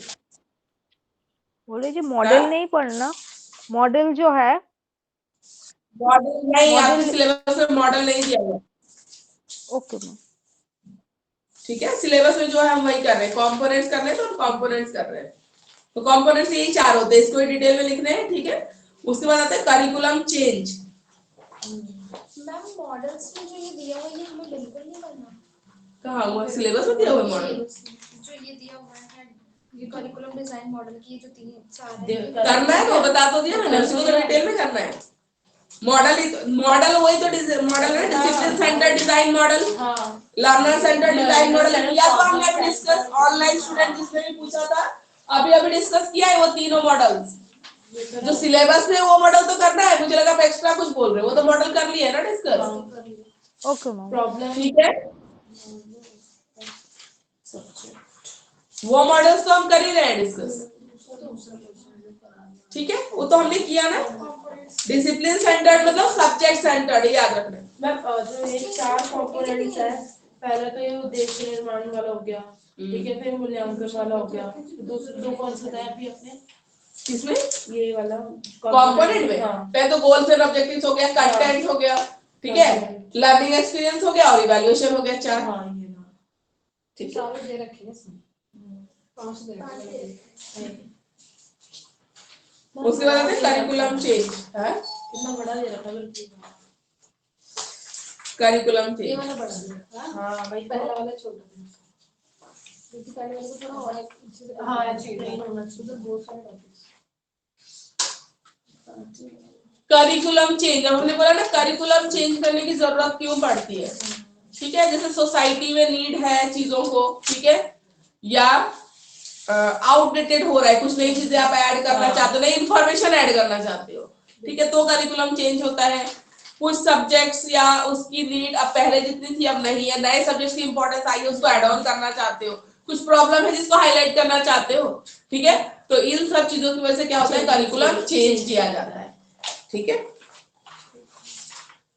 उसके बाद फॉरेस्ट मैन ऑफ इंडिया किसको बोला जाता है? Forest man of India, forest man नहीं, इनके बारे में ना एक्चुअली यूएस के करिकुलम, यूएस में जो छोटे बच्चों की बुक्स है ना उसमें पढ़ाया जा रहा है कि इंडिया के फॉरेस्ट मैन ऑफ इंडिया, हमारे इंडिया के बच्चों को पता ही नहीं, मतलब मैं बताना ही चाहिए करिकुलम में जब नीट लगे ना कि ऐसा भी कोई इंसान है एनवायरमेंट से रिलेटेड जो हर दिन एक पौधा लगाता है, कम से कम हर दिन लगा रहा है, और ये 40 साल से कम से कम ये लगा रहा है, तो इसने तो पूरा फॉरेस्ट ही डेवलप कर दिया है पूरा का पूरा, ठीक है, तो एक ऐसा है इंसान है इंडिया में, इसको फॉरेस्ट मैन ऑफ इंडिया बोल रहे हैं। इसके बारे में यूएसए के करिकुलम में पढ़ाया जा रहा है, छोटे बच्चों के सब्जेक्ट में है कि इसने ऐसा किया एनवायरमेंट को सेव करने के लिए, हमारे बच्चों को पता ही नहीं है, तो करिकुलम में नीड चेंज की बच्चों को बताया जाए, मोटिवेट हो, वो भी रोल मॉडल हो सकता है वो इंसान भी जो इतना रोज यही काम कर रहा है, अपना सारा काम छोड़ के जिसने छोटा सा पूरा फॉरेस्ट डेवलप कर दिया है, ठीक है, उनका नाम है जादव पायेंग, शॉर्ट नोट में, ठीक है। जादव। ऑनलाइन स्टूडेंट्स आपको पता था नाम forest man of India? Yes ma'am. ठीक है, जिसको पता था वेल एंड गुड, ठीक है, बहुतों को नहीं भी पता होता है, ठीक है, मिस्टर जादव पायेंग तो फॉरेस्ट मैन ऑफ इंडिया है जो रोज एक कम से कम एक, वैसे तो लगाते रहते हैं बहुत ज्यादा, ठीक है, तो उनके बारे में वहां के करिकुलम में पढ़ाया जा रहा है, पर हमारे बच्चों को नहीं पता है, इंडिया के बच्चों को ही नहीं पता, तो पता होना चाहिए। तो ये जैसे नीड लगती है, जैसे चीजों को इन्फॉर्मेशन है, नई चीजें ऐड ऑन करें, हमें लगा कि नहीं रोल मॉडल है, उनके बारे में एक चैप्टर डाल दो, तो क्या करते हैं वो रोल मॉडल आइडियलाइज करें बच्चे एनवायरमेंट के प्रोटेक्शन के लिए, ठीक है। ग्रेटा थनबर्ग को इंडिया में बच्चे जानते होंगे, लेकिन उसको नहीं जानते, फॉरेस्ट मैन ऑफ इंडिया के लोग को ही नहीं जानते, ठीक है। ग्रेटा थनबर्ग पता है ना, सुना है ना, कौन है थी वो? एक टीनेज गर्ल है जिसने, ठीक है, यूएन में एनवायरमेंट के ऊपर स्पीच दी थी, उसकी स्पीच बहुत अच्छी है, बहुत अच्छी है, कभी सुनना, यूट्यूब पे है उसकी स्पीच, बहुत अच्छी स्पीच, ठीक है। तो अब करिकुलम चेंज है, उसके लिए क्या करना पड़ेगा, जब करिकुलम चेंज कर दिया, प्री रिक्विजिट क्या क्या है, करिकुलम चेंज सडनली नहीं कि ये पढ़ा रहे थे और सडनली तुम एकदम चेंज कर दो, नया कुछ डाल दो, नहीं, उसके लिए क्या करना पड़ता है, टीचर ट्रेनिंग, टीचर्स को ट्रेनिंग देनी पड़ेगी, कोई नई एक्टिविटी आपने इंक्लूड कर दी, उसको कैसे कराना है, टीचर को भी तो पता होना चाहिए, करिकुलम को अल्टीमेटली क्लासरूम में ट्रांजैक्ट कौन करेगा, टीचर ही करेगा, तो टीचर की ट्रेनिंग होनी जरूरी है। फिर सपोर्ट मटेरियल फॉर टीचर, मैंने ऐसा कुछ डाल दिया करिकुलम में, किसके लिए ये रिसोर्सेस चाहिए होंगे, मटेरियल चाहिए होगा, स्कूल में प्रोवाइड भी तो होना चाहिए ना, तो वो भी होना चाहिए। इंस्ट्रक्शनल फैसिलिटीज प्रोवाइड होनी चाहिए स्कूल पे, ठीक है। Every school to function for 180 days 5 hours each day, हर दिन 5 घंटे का स्कूल 180 कम से कम चलना चाहिए, तब जाके आपका करिकुलम कंप्लीट होता है। टीचर्स को एंश्योर करना चाहिए लर्नर का पार्टिसिपेशन ड्यूरिंग क्लासरूम एक्टिविटीज और इंस्ट्रक्शन, लर्नर पार्टिसिपेट करे उसमें, ठीक है। इवैल्यूएशन कंटिन्यूअस होना चाहिए, लर्नर फ्रेंडली होना चाहिए, कंटिन्यू, ये नहीं कि पहले कैसे होता था इवैल्यूएशन हम लोगों का, हाफ ईयरली एग्जाम हुआ, फिर बाद में वो हुआ और बीच में एक आधा टेस्ट हुआ, अब तो क्लास टेस्ट वगैरह चलते रहते हैं, पूरे साल चलता रहता है, तो इवैल्यूएशन एक कंटिन्यूअस प्रोसेस है। एनजीओस का इन्वॉल्वमेंट, ठीक है, गवर्नमेंट एजेंसी के साथ मिलकर एनजीओस क्या करती है, करिकुलम चेंज के मैनेजमेंट में हेल्प करती है। करिकुलम चेंज एक दिन की बात नहीं होती है, चेंज करने के बाद इसको ग्रुप्स पे प्रैक्टिकल करके भी देखते हैं कि जो चेंज किया वो बच्चा कर भी पा रहा है, नहीं कर पा रहा है, हार्ड लग रहा है, आसान लग रहा है, 6 में डाल दिया हमने, लग रहा है नहीं इनके बस की नहीं, तो 7th में आना चाहिए। बहुत सी चीजें हैं, तो इसमें एनजीओ वगैरह के भी हम हेल्प लेते हैं। कंप्लीट इम्प्लीमेंटेशन के लिए educational administration and curriculum designers को एक साथ मिलकर काम करना होता है। स्टूडेंट्स, ठीक है, हम जो पढ़ रहे हैं वो उसका टाइटल क्या, मतलब क्या पढ़ रहे हैं? हम पढ़ रहे हैं करिकुलम चेंज में किसका क्या रोल है, कैसे होना चाहिए। हाँ, रोल ही पढ़ रहे हैं, ठीक है, किस किस का रोल है, स्टूडेंट्स का रोल है। एटलीस्ट जो 11 12 में वो बच्चे आउटपुट दे सकते हैं कि करिकुलम में हमें इस चीज का इशू आ रहा है, रिव्यू तो दे सकते हैं कि इसमें ये चेंज होना चाहिए तो हमारे लिए अच्छा रहेगा। पेरेंट्स है, ठीक है, वो भी अपने बच्चे को देख रहे हैं, स्ट्रेस आउट होते देख रहे हैं मान लो किसी चीज के लिए कि ये तो इतना मुश्किल है, बच्चे परेशान घूम रहे हैं, रात को सो नहीं रहे हैं कि फेल हो जाएंगे, हम नहीं पढ़ेंगे, ऐसा कुछ मतलब पर्टिकुलर किसी सब्जेक्ट को लेके अगर ऐसा कुछ है तो वो भी बता सकते हैं। एजुकेटर्स बता सकते हैं, जो टीचर्स है, जो स्कूल चला रहे हैं, एडमिनिस्ट्रेशन है, मैनेजमेंट में जो लोग हैं वो भी तो देख रहे हैं, वो फीडबैक दे सकते हैं। रिसर्चर्स है, एजुकेशन के फील्ड में जो रिसर्च कर रहे हैं, ठीक है, वो भी बता सकते हैं। कम्युनिटी मेंबर्स बता सकते हैं, अपने आसपास के देख रहे हैं बच्चों की हालत, वो भी तो बता सकते हैं। बिजनेस कम्युनिटीज भी बता सकते हैं, जो पार्टिसिपेट कर, जैसे बायजूस वगैरह है, वो बिजनेस कम्युनिटी है ना, जो एजुकेशन की फील्ड में आई है। वेदांतु है, तो वो भी रिव्यू दे सकते हो, तो लर्निंग के फील्ड में ही है। पॉलिटिकल ऑफिशियल्स, ठीक है, जो पॉलिसीज बना रहे हैं, पॉलिटिकल लीडर्स, वो भी बोल सकते हैं कि एजुकेशन सिस्टम में ऐसा होना चाहिए, ऐसा होना चाहिए। और प्रेशर ग्रुप्स,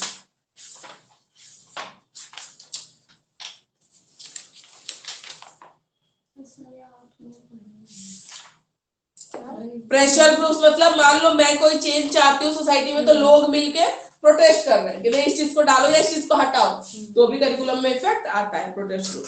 पेज नंबर 253। ये करिकुलम को डेवलप किया जाता है, ठीक है, और रेलिवेंट सेगमेंट ऑफ सोसाइटी पे जाया जाता है, ठीक है, जिसके लिए रिलेटेड है। टीचर की ट्रेनिंग कराई जाती है, फिर टेक्स्ट बुक्स बनाए जाते हैं, सपोर्ट मटेरियल तैयार किया जाता है। अब बदला है आपने करिकुलम, तो टेक्स्ट बुक में तो बदलना पड़ेगा, सपोर्ट मटेरियल भी बदलना पड़ेगा, उसमें प्रोवाइड कराना पड़ेगा, सॉरी सपोर्ट मटेरियल प्रोवाइड कराना पड़ेगा। और रिव्यू और रिवीजन ऑफ द करिकुलम के लिए मॉनिटर करने के लिए ग्रुप बनाने पड़ेंगे, ठीक है, रिव्यू भी तो होगा उसका, ऐसे ही थोड़ी इम्प्लीमेंट हो जाता है, रिव्यू करना पड़ेगा उसको।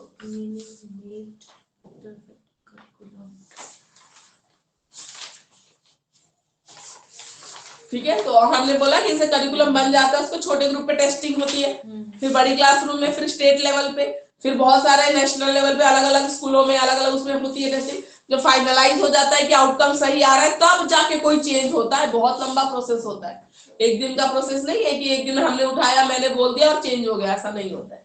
पहले तो ग्रुप बैठता है, साइकोलॉजिस्ट का, टीचर्स का, पेरेंट्स का, एजुकेशनिस्ट का, डिस्कस होता है कि क्या प्रॉब्लम क्या आ रही है, बहुत स्ट्रेस आउट हो रहे हैं बच्चे या ऐसा कुछ है, ठीक है, या वैल्यू बहुत डिग्रेड हो रही है, इसके लिए कुछ करिए, वैल्यू इंटीग्रेशन करो हर सब्जेक्ट के साथ कि कुछ सिखाया जा सके, बहुत सी चीजें हैं। तो हमने किया कि ये टॉपिक हम इसी सब्जेक्ट में इंटीग्रेट कर सकते हैं, ऐसे कर सकते हैं, फिर उसका बना कि चलो इंटीग्रेट करते हैं, फिर छोटे ग्रुप पे टेस्टिंग होगी 10 से 12 बच्चों में, सक्सेसफुल हो गया, फिर थोड़े से बड़े ग्रुप में 30-40 बच्चों के ग्रुप में, फिर मान लो हमने रीजनल लेवल पे किया, डिस्ट्रिक्ट लेवल पे कर रहे हैं, फिर स्टेट लेवल पे जाएगा, फिर नेशनल लेवल पे जाएगा, फिर अप्रूव होगा, तब जाके कहीं ना कहीं इम्प्लीमेंट होता है। अगर नेशनल लेवल पे चेंज चाहिए तब नेशनल लेवल पे होगा।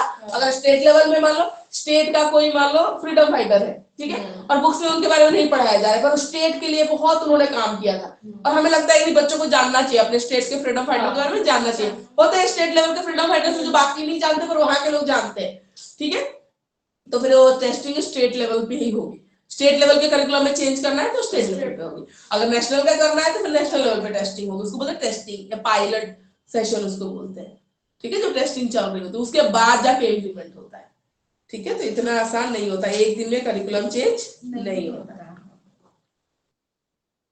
जो जिस रिजल्ट के लिए वो कर रहे हैं वो रिजल्ट है दोबारा वो हाँ, नहीं होगा तो फिर मालूम restart नहीं, वो तो पता ही चल जाता है। फिर नेशनल लेवल पे करने के बाद तो समझ लो कि एक वर्ष के एक्सपीरियंस लोग कर रहे हैं ना, वो छोटे टेस्टिंग जो कर रहे होते हैं उसमें भी पता चल जाता है, 2 से 4 में ही पता चल जाता है।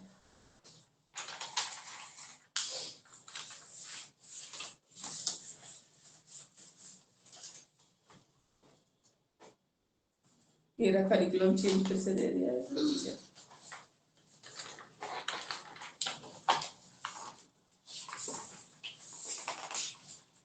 ये देखो आपका एक पीछे क्वेश्चन पेपर भी दे रखा है, sources of knowledge short note है आपका, role of culture short note, curriculum is product short note है, problem centred curriculum design short note है।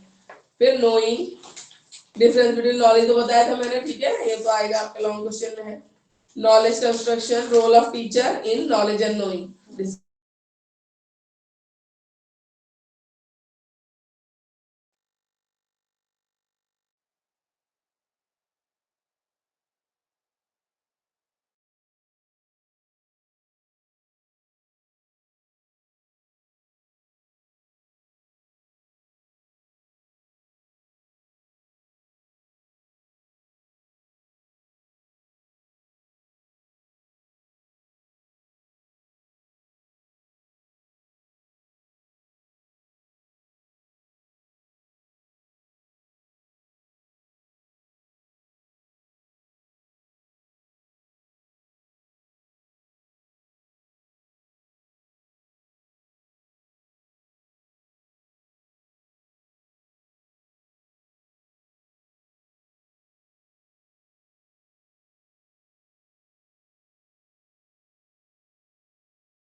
तो आप पढ़ा लो वही बहुत है, मतलब हमारे टाइम तो सब कुछ रेगुलर में सब करना पड़ता है।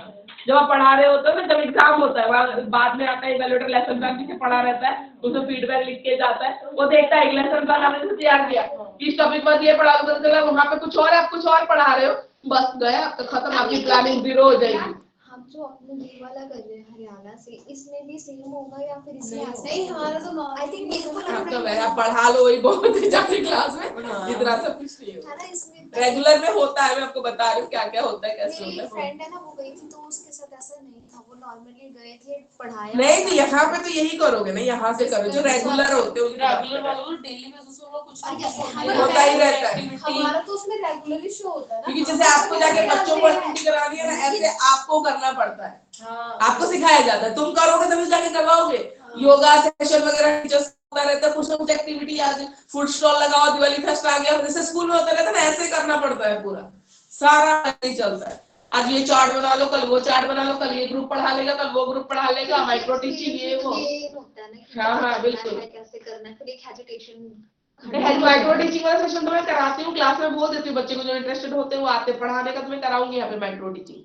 एक एक जैसे क्वेश्चन स्किल होता है, चैप्टर का इंट्रोडक्शन स्किल होता है, ये कराती हूँ मैं थोड़ा सा, ठीक है ना, ये तो मैं कराऊंगी क्लास में, नहीं कराऊंगी, प्रैक्टिकल तो मैं करा देती हूँ, मैं बच्चों को भी आया नहीं, हमारा टॉपिक जब माइक्रो टीचिंग आएगा ना तो हम कराएंगे माइक्रो टीचिंग, वो 10-10 मिनट सबको पढ़ाना होता है, मैं बता देती हूँ, फिर किसमें क्या दिक्कत आ रही है और कैसे इम्प्रूव कर सकते हो, चीजें हम बताते हैं सेकेंड ईयर में, ठीक है। उसके बाद प्रैग्मेटिज्म है, लॉन्ग क्वेश्चन में करिकुलम का नेचर और कंपोनेंट डिस्कस करना है। मैं कह रहा हूँ थीम भी रखेंगे, ठीक है, एक्साइटेड हो यार, है ना, साड़ी वाड़ी मेरी फ्रेंड है दी उसे करे है, ठीक है, उसका नहीं 40 दिन हम लोग भी साड़ी पहन के पकड़े तो हमें एक जैसी साड़ी पकड़ा दी थी, इतनी गंदा कलर, मस्टर्ड येलो के साथ मैरून बॉर्डर की सिल्क साड़ी, और ये ब्लेजर सब कुछ एकदम पागल कर दिया था। ब्लेजर तो थोड़ा ठीक ही था, ब्लैक कलर का था, ब्लेजर ठीक था, साड़ी इतनी गंदी देख के सबका दिमाग खराब हो गया, 2 साड़ी दे दी थी, 40 दिन हमने वही पहनी थी, हाँ चेंज करके धो के वही पहनना था, दूसरा पहन ही नहीं सकते, वही आई का ये अपना ब्लेजर और वो साड़ी, मस्टर्ड और मैरून इतना गंदा था, मस्टर्ड भी ऐसा कलर नहीं खिलता, वो गंदा सा डाल वाला जो मस्टर्ड होता है, एकदम गंदा वाहियात, एकदम मैरून कलर का बॉर्डर, थोड़ा अजीब सा है, मस्टर्ड तो फिर भी ठीक है, आता है ठीक। अरे वो मस्टर्ड नहीं, डाल वाला गंदा वाला मस्टर्ड, उसके साथ मैरून सोचा, बहुत गंदी कलर थी, मैंने जैसे ही खत्म रखा चूज किसने किया? हमारे में मैनेजमेंट ने जो भी कर, बट हमारे वाले में ऐसा नहीं, हम तो कुछ भी नहीं। हाँ नहीं रेगुलर वालों में ना होता है, जो हमारा था ऐसा, अगर हमारा रेगुलर और 2 साड़ी पकड़ाती थी, वही पहन धो के, मतलब गंदी हो गई, वही पहन ली थी, ड्रेस कोड हाँ ड्रेस कोड था, वही पहन के जाना है, आप कुछ भी नहीं पहन सकते। इनकेस अगर होती है, अगर हम लोग इंटरेस्टेड होते हैं, अगर वो भेजते हैं तो कुछ पता लगे, भगवान जाने। नहीं, हम इंटरेस्टेड का मतलब हमारा वो जाना है, आप जा सकते हैं, नहीं जाना फोर्सफुली नहीं है, अगर एक को जाना है तो अगर आप इंटरेस्टेड हो तो ही तो जाओगे, उनका तो वो तो भेजने को है, उनका है ये चीज, मैंने पूछा था। अगर एक भी नहीं जाते हैं बच्चे, गए हैं पहले के बैचेस में, गए हैं, ऐसा नहीं कि नहीं गए, एक लड़की गई थी लास्ट ईयर, हाँ बता रहे थे, नहीं जाते हैं, मैं हमें वहां से कुछ मिलता है, जैसे कुछ नहीं, आप अपनी एक्सपीरियंस, पैसे और खर्च होंगे, जाने तो मिल क्या रहा है, कुछ नहीं, हाँ बट अपने एक्सपीरियंस मिलता है, उसके लिए अगर आप नहीं पढ़ाया कभी, हेजिटेशन है, क्लासरूम फोबिया है, तो उसके लिए तो आप जाओ, उसके लिए आपको कुछ दिन मिलेंगे, जब आप इंटरेक्ट करते हो, लाइव सेशन में जाते हो, और थियोरेटिकल पढ़ना बहुत फर्क होता है। वो रेगुलर वालों के लिए फ्लेक्सिबल होता है, जैसे आपने आईपीसी करे, हाँ तो रेगुलर वालों के लिए तो बहुत जाना है, क्योंकि आपको वहां से जाना ही है, 40 डेज जाना है, वही गंदी मस्टर्ड में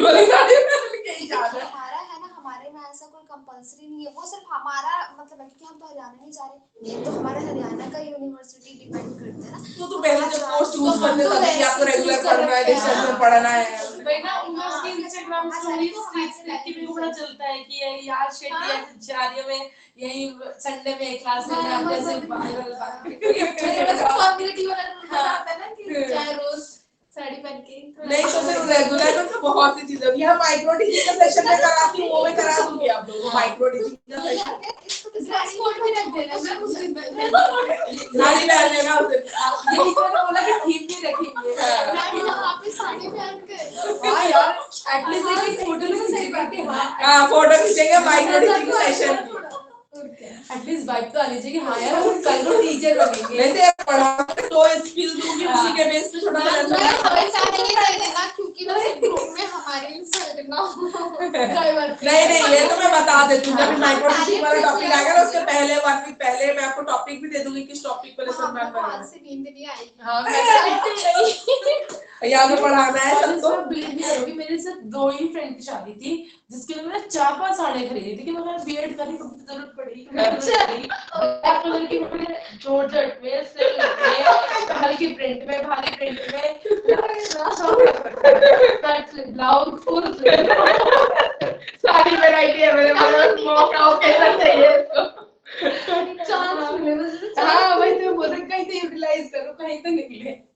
कोई नहीं, माइक्रो टीचिंग सेशन तो करवाती हूँ मैं, हर साल ही करवाती हूँ, वो तो करवाऊंगी, ठीक है, वो तो होगा। उसमें आपको लेसन प्लान बना के आना है और स्किल अलग अलग होते हैं, ठीक है। और जब एक पढ़ा रहा होता है, जब बाकी सभी नरेटर होते हैं आपके पास, मैं वो शीट दे दूंगी, आप मार्क्स लगाओगे। ऐसे जेलसी में कम ज्यादा मत करो, जैसे पढ़ाएगा वैसे ही लगा दो नंबर एक दूसरे का। अपनी भी बारी आएगी, वो भी सोच के रखो, ठीक है, तो वो करेंगे हम लोग, ठीक है, ठीक हो गया बाकी। मैम हाँ जी बोलिए। मैम मुझे भी जानना है कि ये प्रैक्टिकल क्लासेस जो होगी हम लोगों की, वो कब से स्टार्ट होती है? ये अभी एंड में ही होगी, एक बार आप ना नीतू मैम से बात कर लेना इससे रिलेटेड। बहुत टाइम अभी पढ़ाई कर लिया था, बाद में है ये करना। और ठीक है, तो आप ना नीतू मैम से बात कर लीजिएगा इसके बारे में। और माइक्रो टीचिंग सेशन हम रखेंगे, अगर आप इंटरेस्टेड हो आ सकते हो ना, तो आप जरूर आना, ठीक है। माइक्रो टीचिंग सही करेंगे हम। Yes ma'am, micro of course we are interested. पढ़ाना होता है, मैं टॉपिक देती हूँ, आपको पढ़ाना है, ठीक है। मैडम बोली ना सारी मैं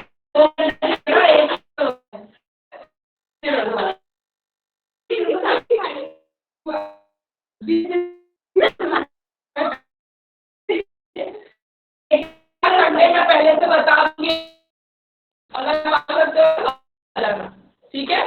आप अटेंड करोगे वो लाइव क्लास, तो आपके लिए बेनिफिशियल ही रहता है, आपको फीडबैक मिल जाता है, क्या कमी है, क्या इम्प्रूवमेंट चाहिए टीचिंग में, ठीक है। फॉर्मल में आएगा, फॉर्मल शर्ट और पैंट में, टीचर वाले लुक में, बिल्कुल।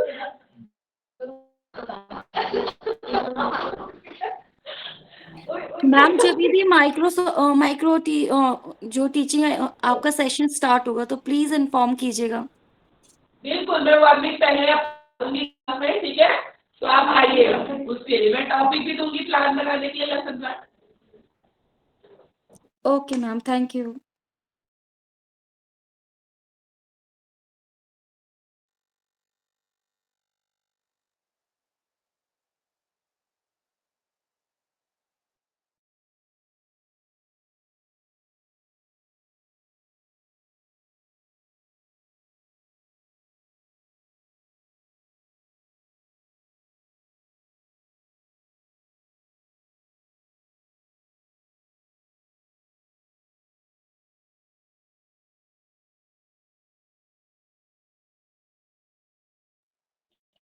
हम साउंड नहीं आ रहा है।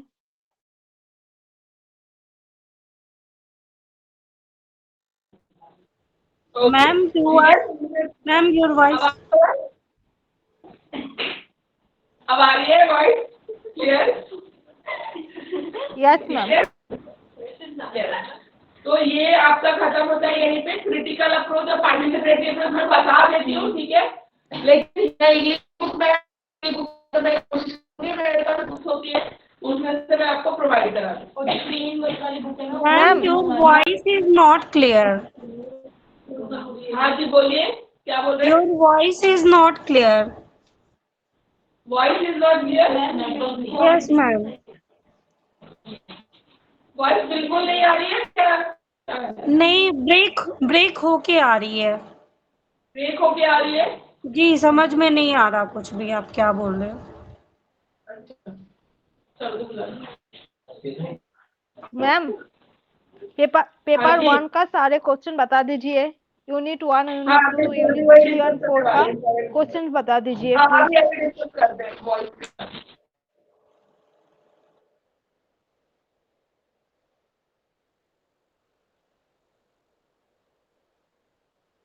पेपर 1 का इम्पोर्टेंट क्वेश्चंस बता दीजिए।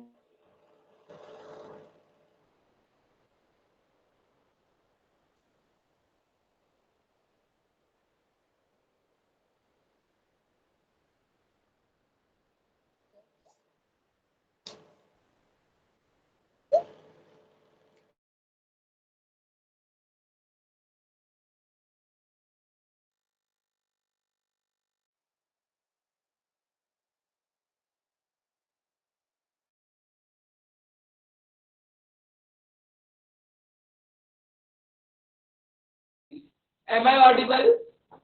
Please confirm. Yes, ma'am. Yes.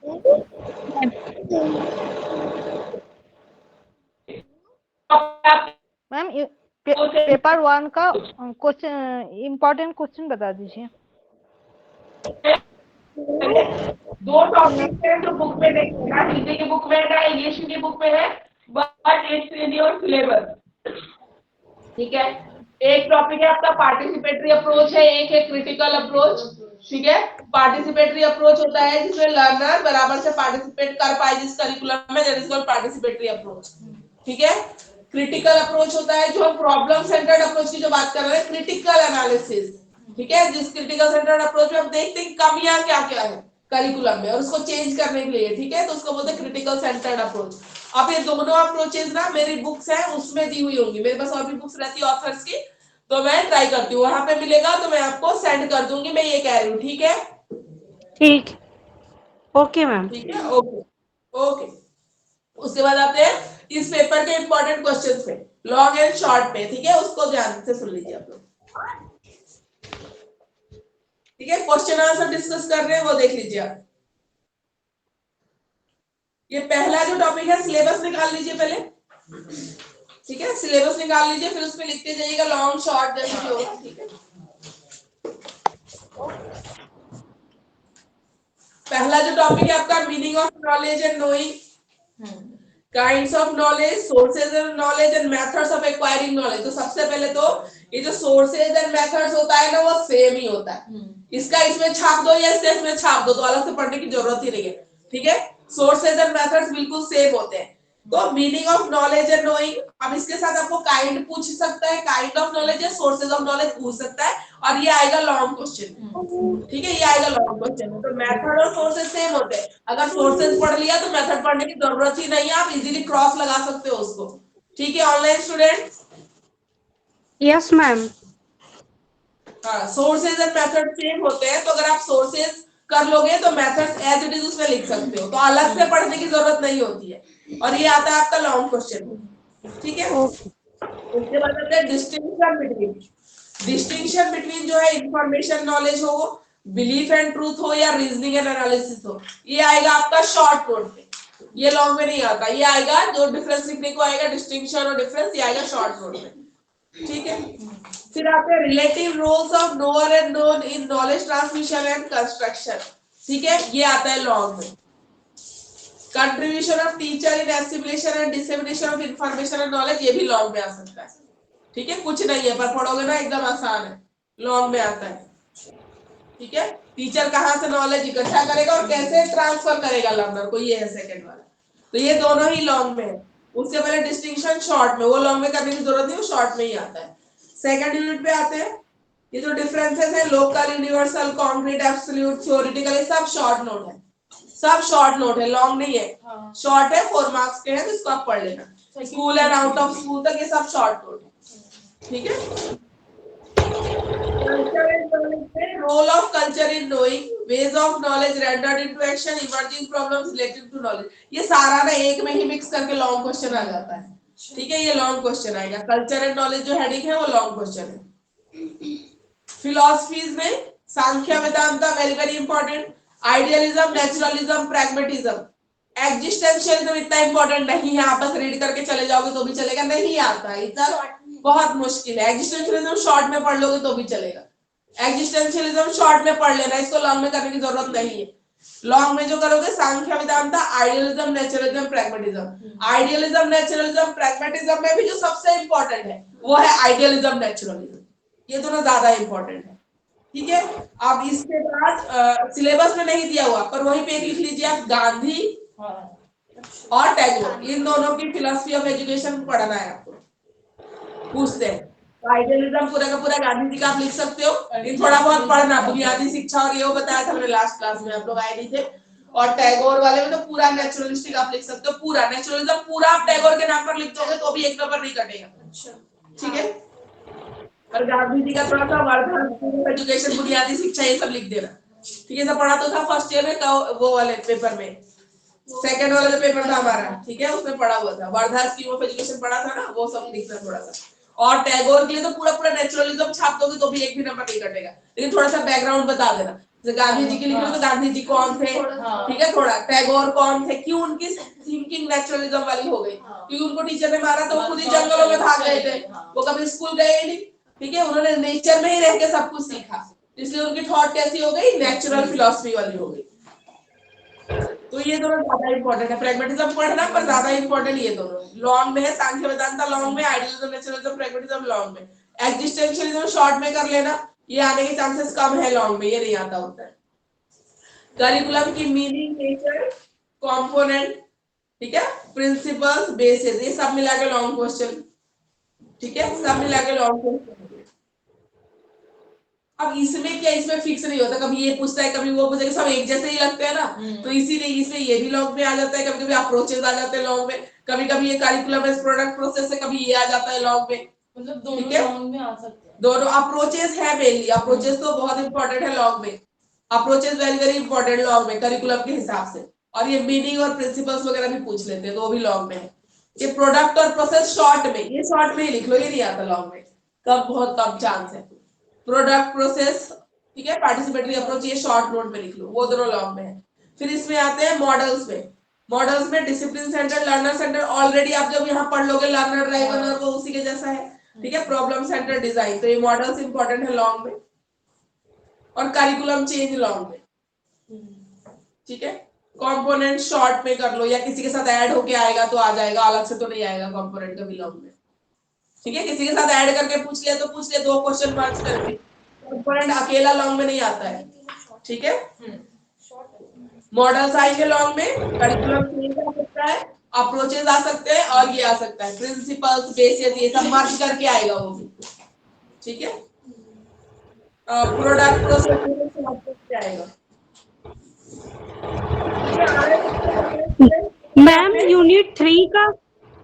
Unit 3 का शॉर्ट कौन सा होगा ये बता दीजिए, नहीं समझ में आया। इसका लास्ट वाला curriculum as product process participatory approach, ये वाला। Okay okay ma'am, thank you. बाकी सबने मार्क कर लिया है? ये मेथड वाला नहीं है बिल्कुल। फिलोसफी फिक्स है, वो पढ़ लेना अच्छे से, ठीक है। गांधी जी की फिलोसफी है, थोड़ा सा वो ऐड करना, नेचुरल टैगोर की है तो पूरा नेचुरलिज्म लिख देना है, ठीक है। शॉर्ट है। मैम एग्जाम कब होती है ये सेकेंड ईयर की? एग्जाम में तो अभी टाइम है, वो जुलाई में होती है, ओके जुलाई में होती है सर, ठीक है। Okay ma'am. और माइक्रो टीचिंग स्किल्स जब हम करेंगे तब आप नेक्स्ट क्लास में पेपर 2 लेके बैठिएगा ऑनलाइन स्टूडेंट्स। पेपर 1 इज, ठीक है, completed, paper 1 is completed, paper 2 start करेंगे नेक्स्ट क्लास में, ओके ठीक है। पेपर 2 लेके बैठेंगे सारे बच्चे, पेपर 2 करेंगे हम, और आप लोग भी पेपर 2 लेके आइएगा, ठीक है। पेपर 1 कंप्लीट होगा, और जो 2 अप्रोचेस रहेगा मैं भेजती हूँ अभी घर जाके, ठीक है, आज या कल मैं आपको भेजती हूँ पार्टिसिपेटरी। Excuse me, ma'am.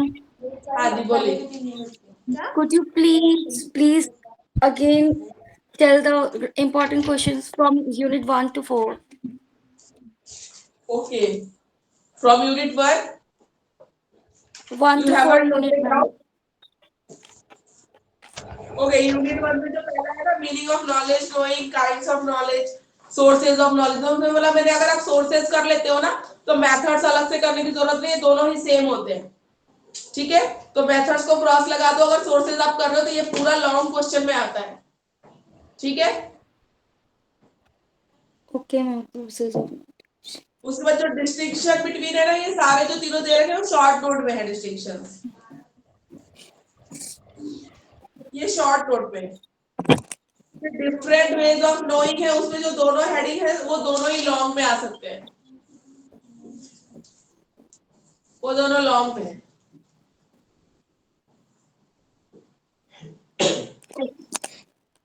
ठीक है। सेकंड यूनिट में आ जाइए, ये जो डिफरेंट है ना, डिफरेंस है,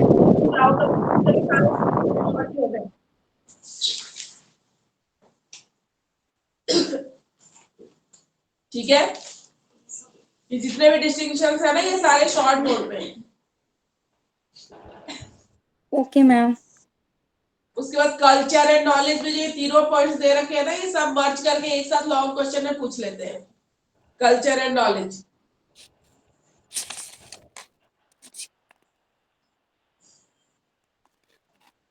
Okay, ma'am. Thank you. Sankhya Vedanta very very important long question. कोई एक तो आपसे पूछेगा, एक सांख्या पूछेगा, एक इंडियन पूछेगा, एक वेस्टर्न पूछेगा, ये भी फिक्स है। अगर शॉर्ट में आ जाए गांधी लॉन्ग में, गांधी लॉन्ग है, टैगोर लॉन्ग है। सांख्य वेदांता में से कोई एक पूछेगा तो अच्छे से कर लीजिए इसको। वेस्टर्न में आइडियलिज्म नेचुरलिज्म ज्यादा इंपॉर्टेंट है, पर प्रैग्मेटिज्म भी कर लीजिएगा, वो भी कभी कभी पूछ लेता है। एग्जिस्टेंशियलिज्म लॉन्ग में करने की जरूरत नहीं, इसको शॉर्ट में करना है। ठीक है, फिर करिकुलम पे आते हैं। करिकुलम की मीनिंग हो गई, प्रिंसिपल बेसिस, सब मर्ज करके एक साथ लॉन्ग क्वेश्चन में पूछ सकते हैं। ये लॉन्ग है। अप्रोचेस भी लॉन्ग है। अप्रोचेस लॉन्ग में करोगे तो क्या होता है, कभी कभी इसमें से उठा के ना बीच में से अलग दे देते हैं, शॉर्ट लॉन्ग रहेगा तो शॉर्ट भी लिख लोगे आराम से। ठीक है, और प्रोडक्ट प्रोसेस और जो पार्टिसिपेटरी अप्रोच है शॉर्ट में। जितने भी मॉडल्स है, सेंटर्ड, लर्नर सेंटर्ड, ये लॉन्ग में, कंपोनेंट शॉर्ट में, और करिकुलम चेंज लॉन्ग में।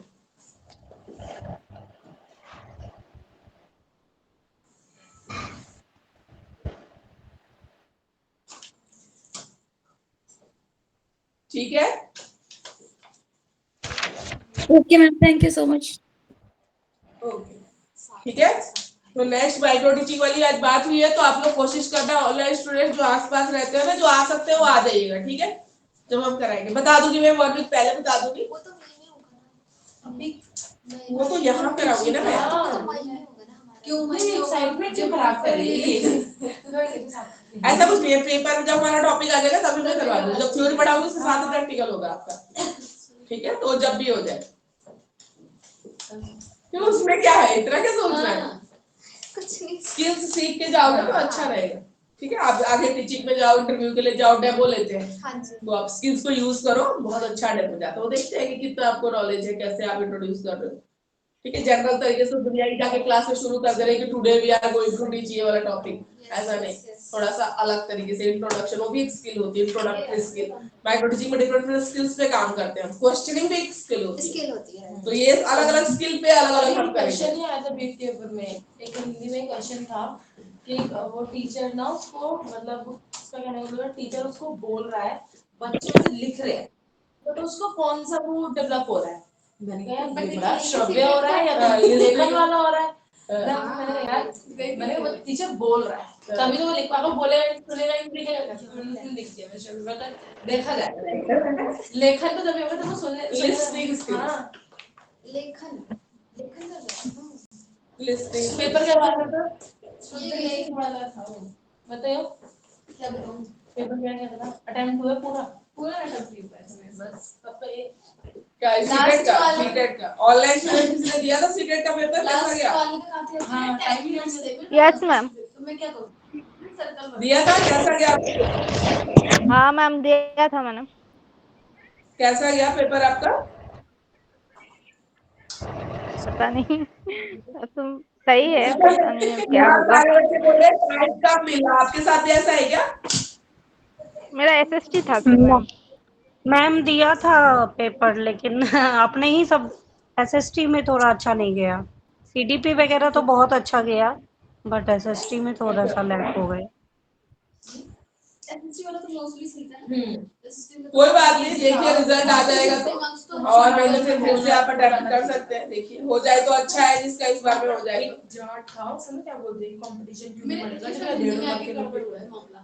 इंग्लिश और हिंदी में भी गड़बड़ कंफ्यूज हो जाती हूँ मुझे। कौन सा पठन, वो पठन, ये पठन, वो कंफ्यूज हो जाती हूँ। क्या हिंदी सेकंड लैंग्वेज लिया था, फर्स्ट लैंग्वेज लिया था? हिंदी तो फर्स्ट लैंग्वेज थी ना। हाँ, तो फर्स्ट लैंग्वेज जो लोग डिफिकल्टी पूछते हैं, सेकंड लैंग्वेज वाला आसान पूछते हैं, फर्स्ट लैंग्वेज वाला डिफिकल्ट। एक चीज अच्छी थी इसमें, जैसे हमारा हिंदी वन है ना, और जिनका इंग्लिश वन है, दोनों का सेम था। ट्रांसलेट कर रखा था हिंदी और इंग्लिश। बहुत सही। पैसेज बेशक अलग था, लेकिन जो वैसे पूछा गया था ना, क्या होती है ऑब्जेक्टिव, पेडागोजी, वो सेम। हाँ, पेडागोजी हो सकता है, वो सेम थी, बस ट्रांसलेट कर रखा था हिंदी और इंग्लिश का। तो पेडागोजी तो सेम ही पूछते हैं, लैंग्वेज अलग लेने का क्या मतलब? फर्स्ट तुम्हारा, अगर तुम्हारा फर्स्ट हिंदी है तो हिंदी डिफिकल्ट पूछेगा, तो फिर इंग्लिश आसान रहेगा। इंग्लिश जिसका फर्स्ट लैंग्वेज है, जैसे मैंने जब दिया इंग्लिश डिफिकल्ट रहेगा, हिंदी आसान रहेगा, क्योंकि वो आपकी सेकंड लैंग्वेज है, तो ये होता है। उसमें ये अच्छी थी जैसे कि हमें अगर इंग्लिश में थोड़ा प्रॉब्लम है उसका ट्रांसलेट हिंदी वाला नहीं, पेडागोजी सेम होती है और एसएसटी भी सेम होगा, लैंग्वेज में खाली आपको इसका फर्क मिलेगा, बस डिफिकल्टी लेवल का फर्क होता है लैंग्वेज में, और कुछ नहीं है, इसका फर्क होता है। जिसने टाइम मैनेजमेंट कर लिया पेपर मॉडरेट ही होता है, और एनसीईआरटी पढ़ो, मैं तो बार-बार बोलती हूं एनसीईआरटी पढ़ लोगे ना, आपका सीटेट निकल जाएगा, कोई दिक्कत नहीं है, क्वेश्चन आंसर में दिक्कत नहीं आता। 6 to 8 की एनसीईआरटी रट लोगे ना। हमारे पास लास्ट चांस है ये जुलाई वाला, उसके बाद ना ये दूसरा, अभी तो सीबीएसई कंडक्ट कर रहा है ना, उसके बाद एनटी जो है अब वो पता नहीं क्या चेंजेस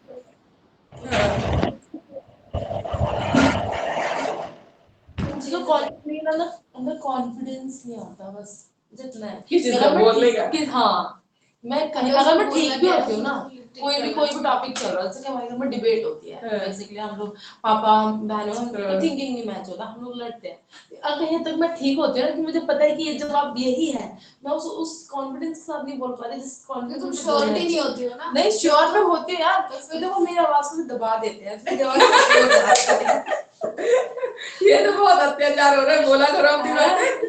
मतलब बीच आवाज को ना दबा तुम दो, अपनी अगर आवाज गलती में होती है ना बच्चों की क्या उठाओगी, पहले मेरी आवाज उठाओ यार, मैं तुम्हें कहती हूँ अपने बड़ों के आगे, बड़ी है मैं मुझे छोटी है, अब तो कॉलेज कर रही, मैं तो पूरी पास हो गई, मैं सेकंड ईयर है उसका, ये तो वही है ना कि मेरा ना कॉन्फिडेंस बिल्ड नहीं हो रहा।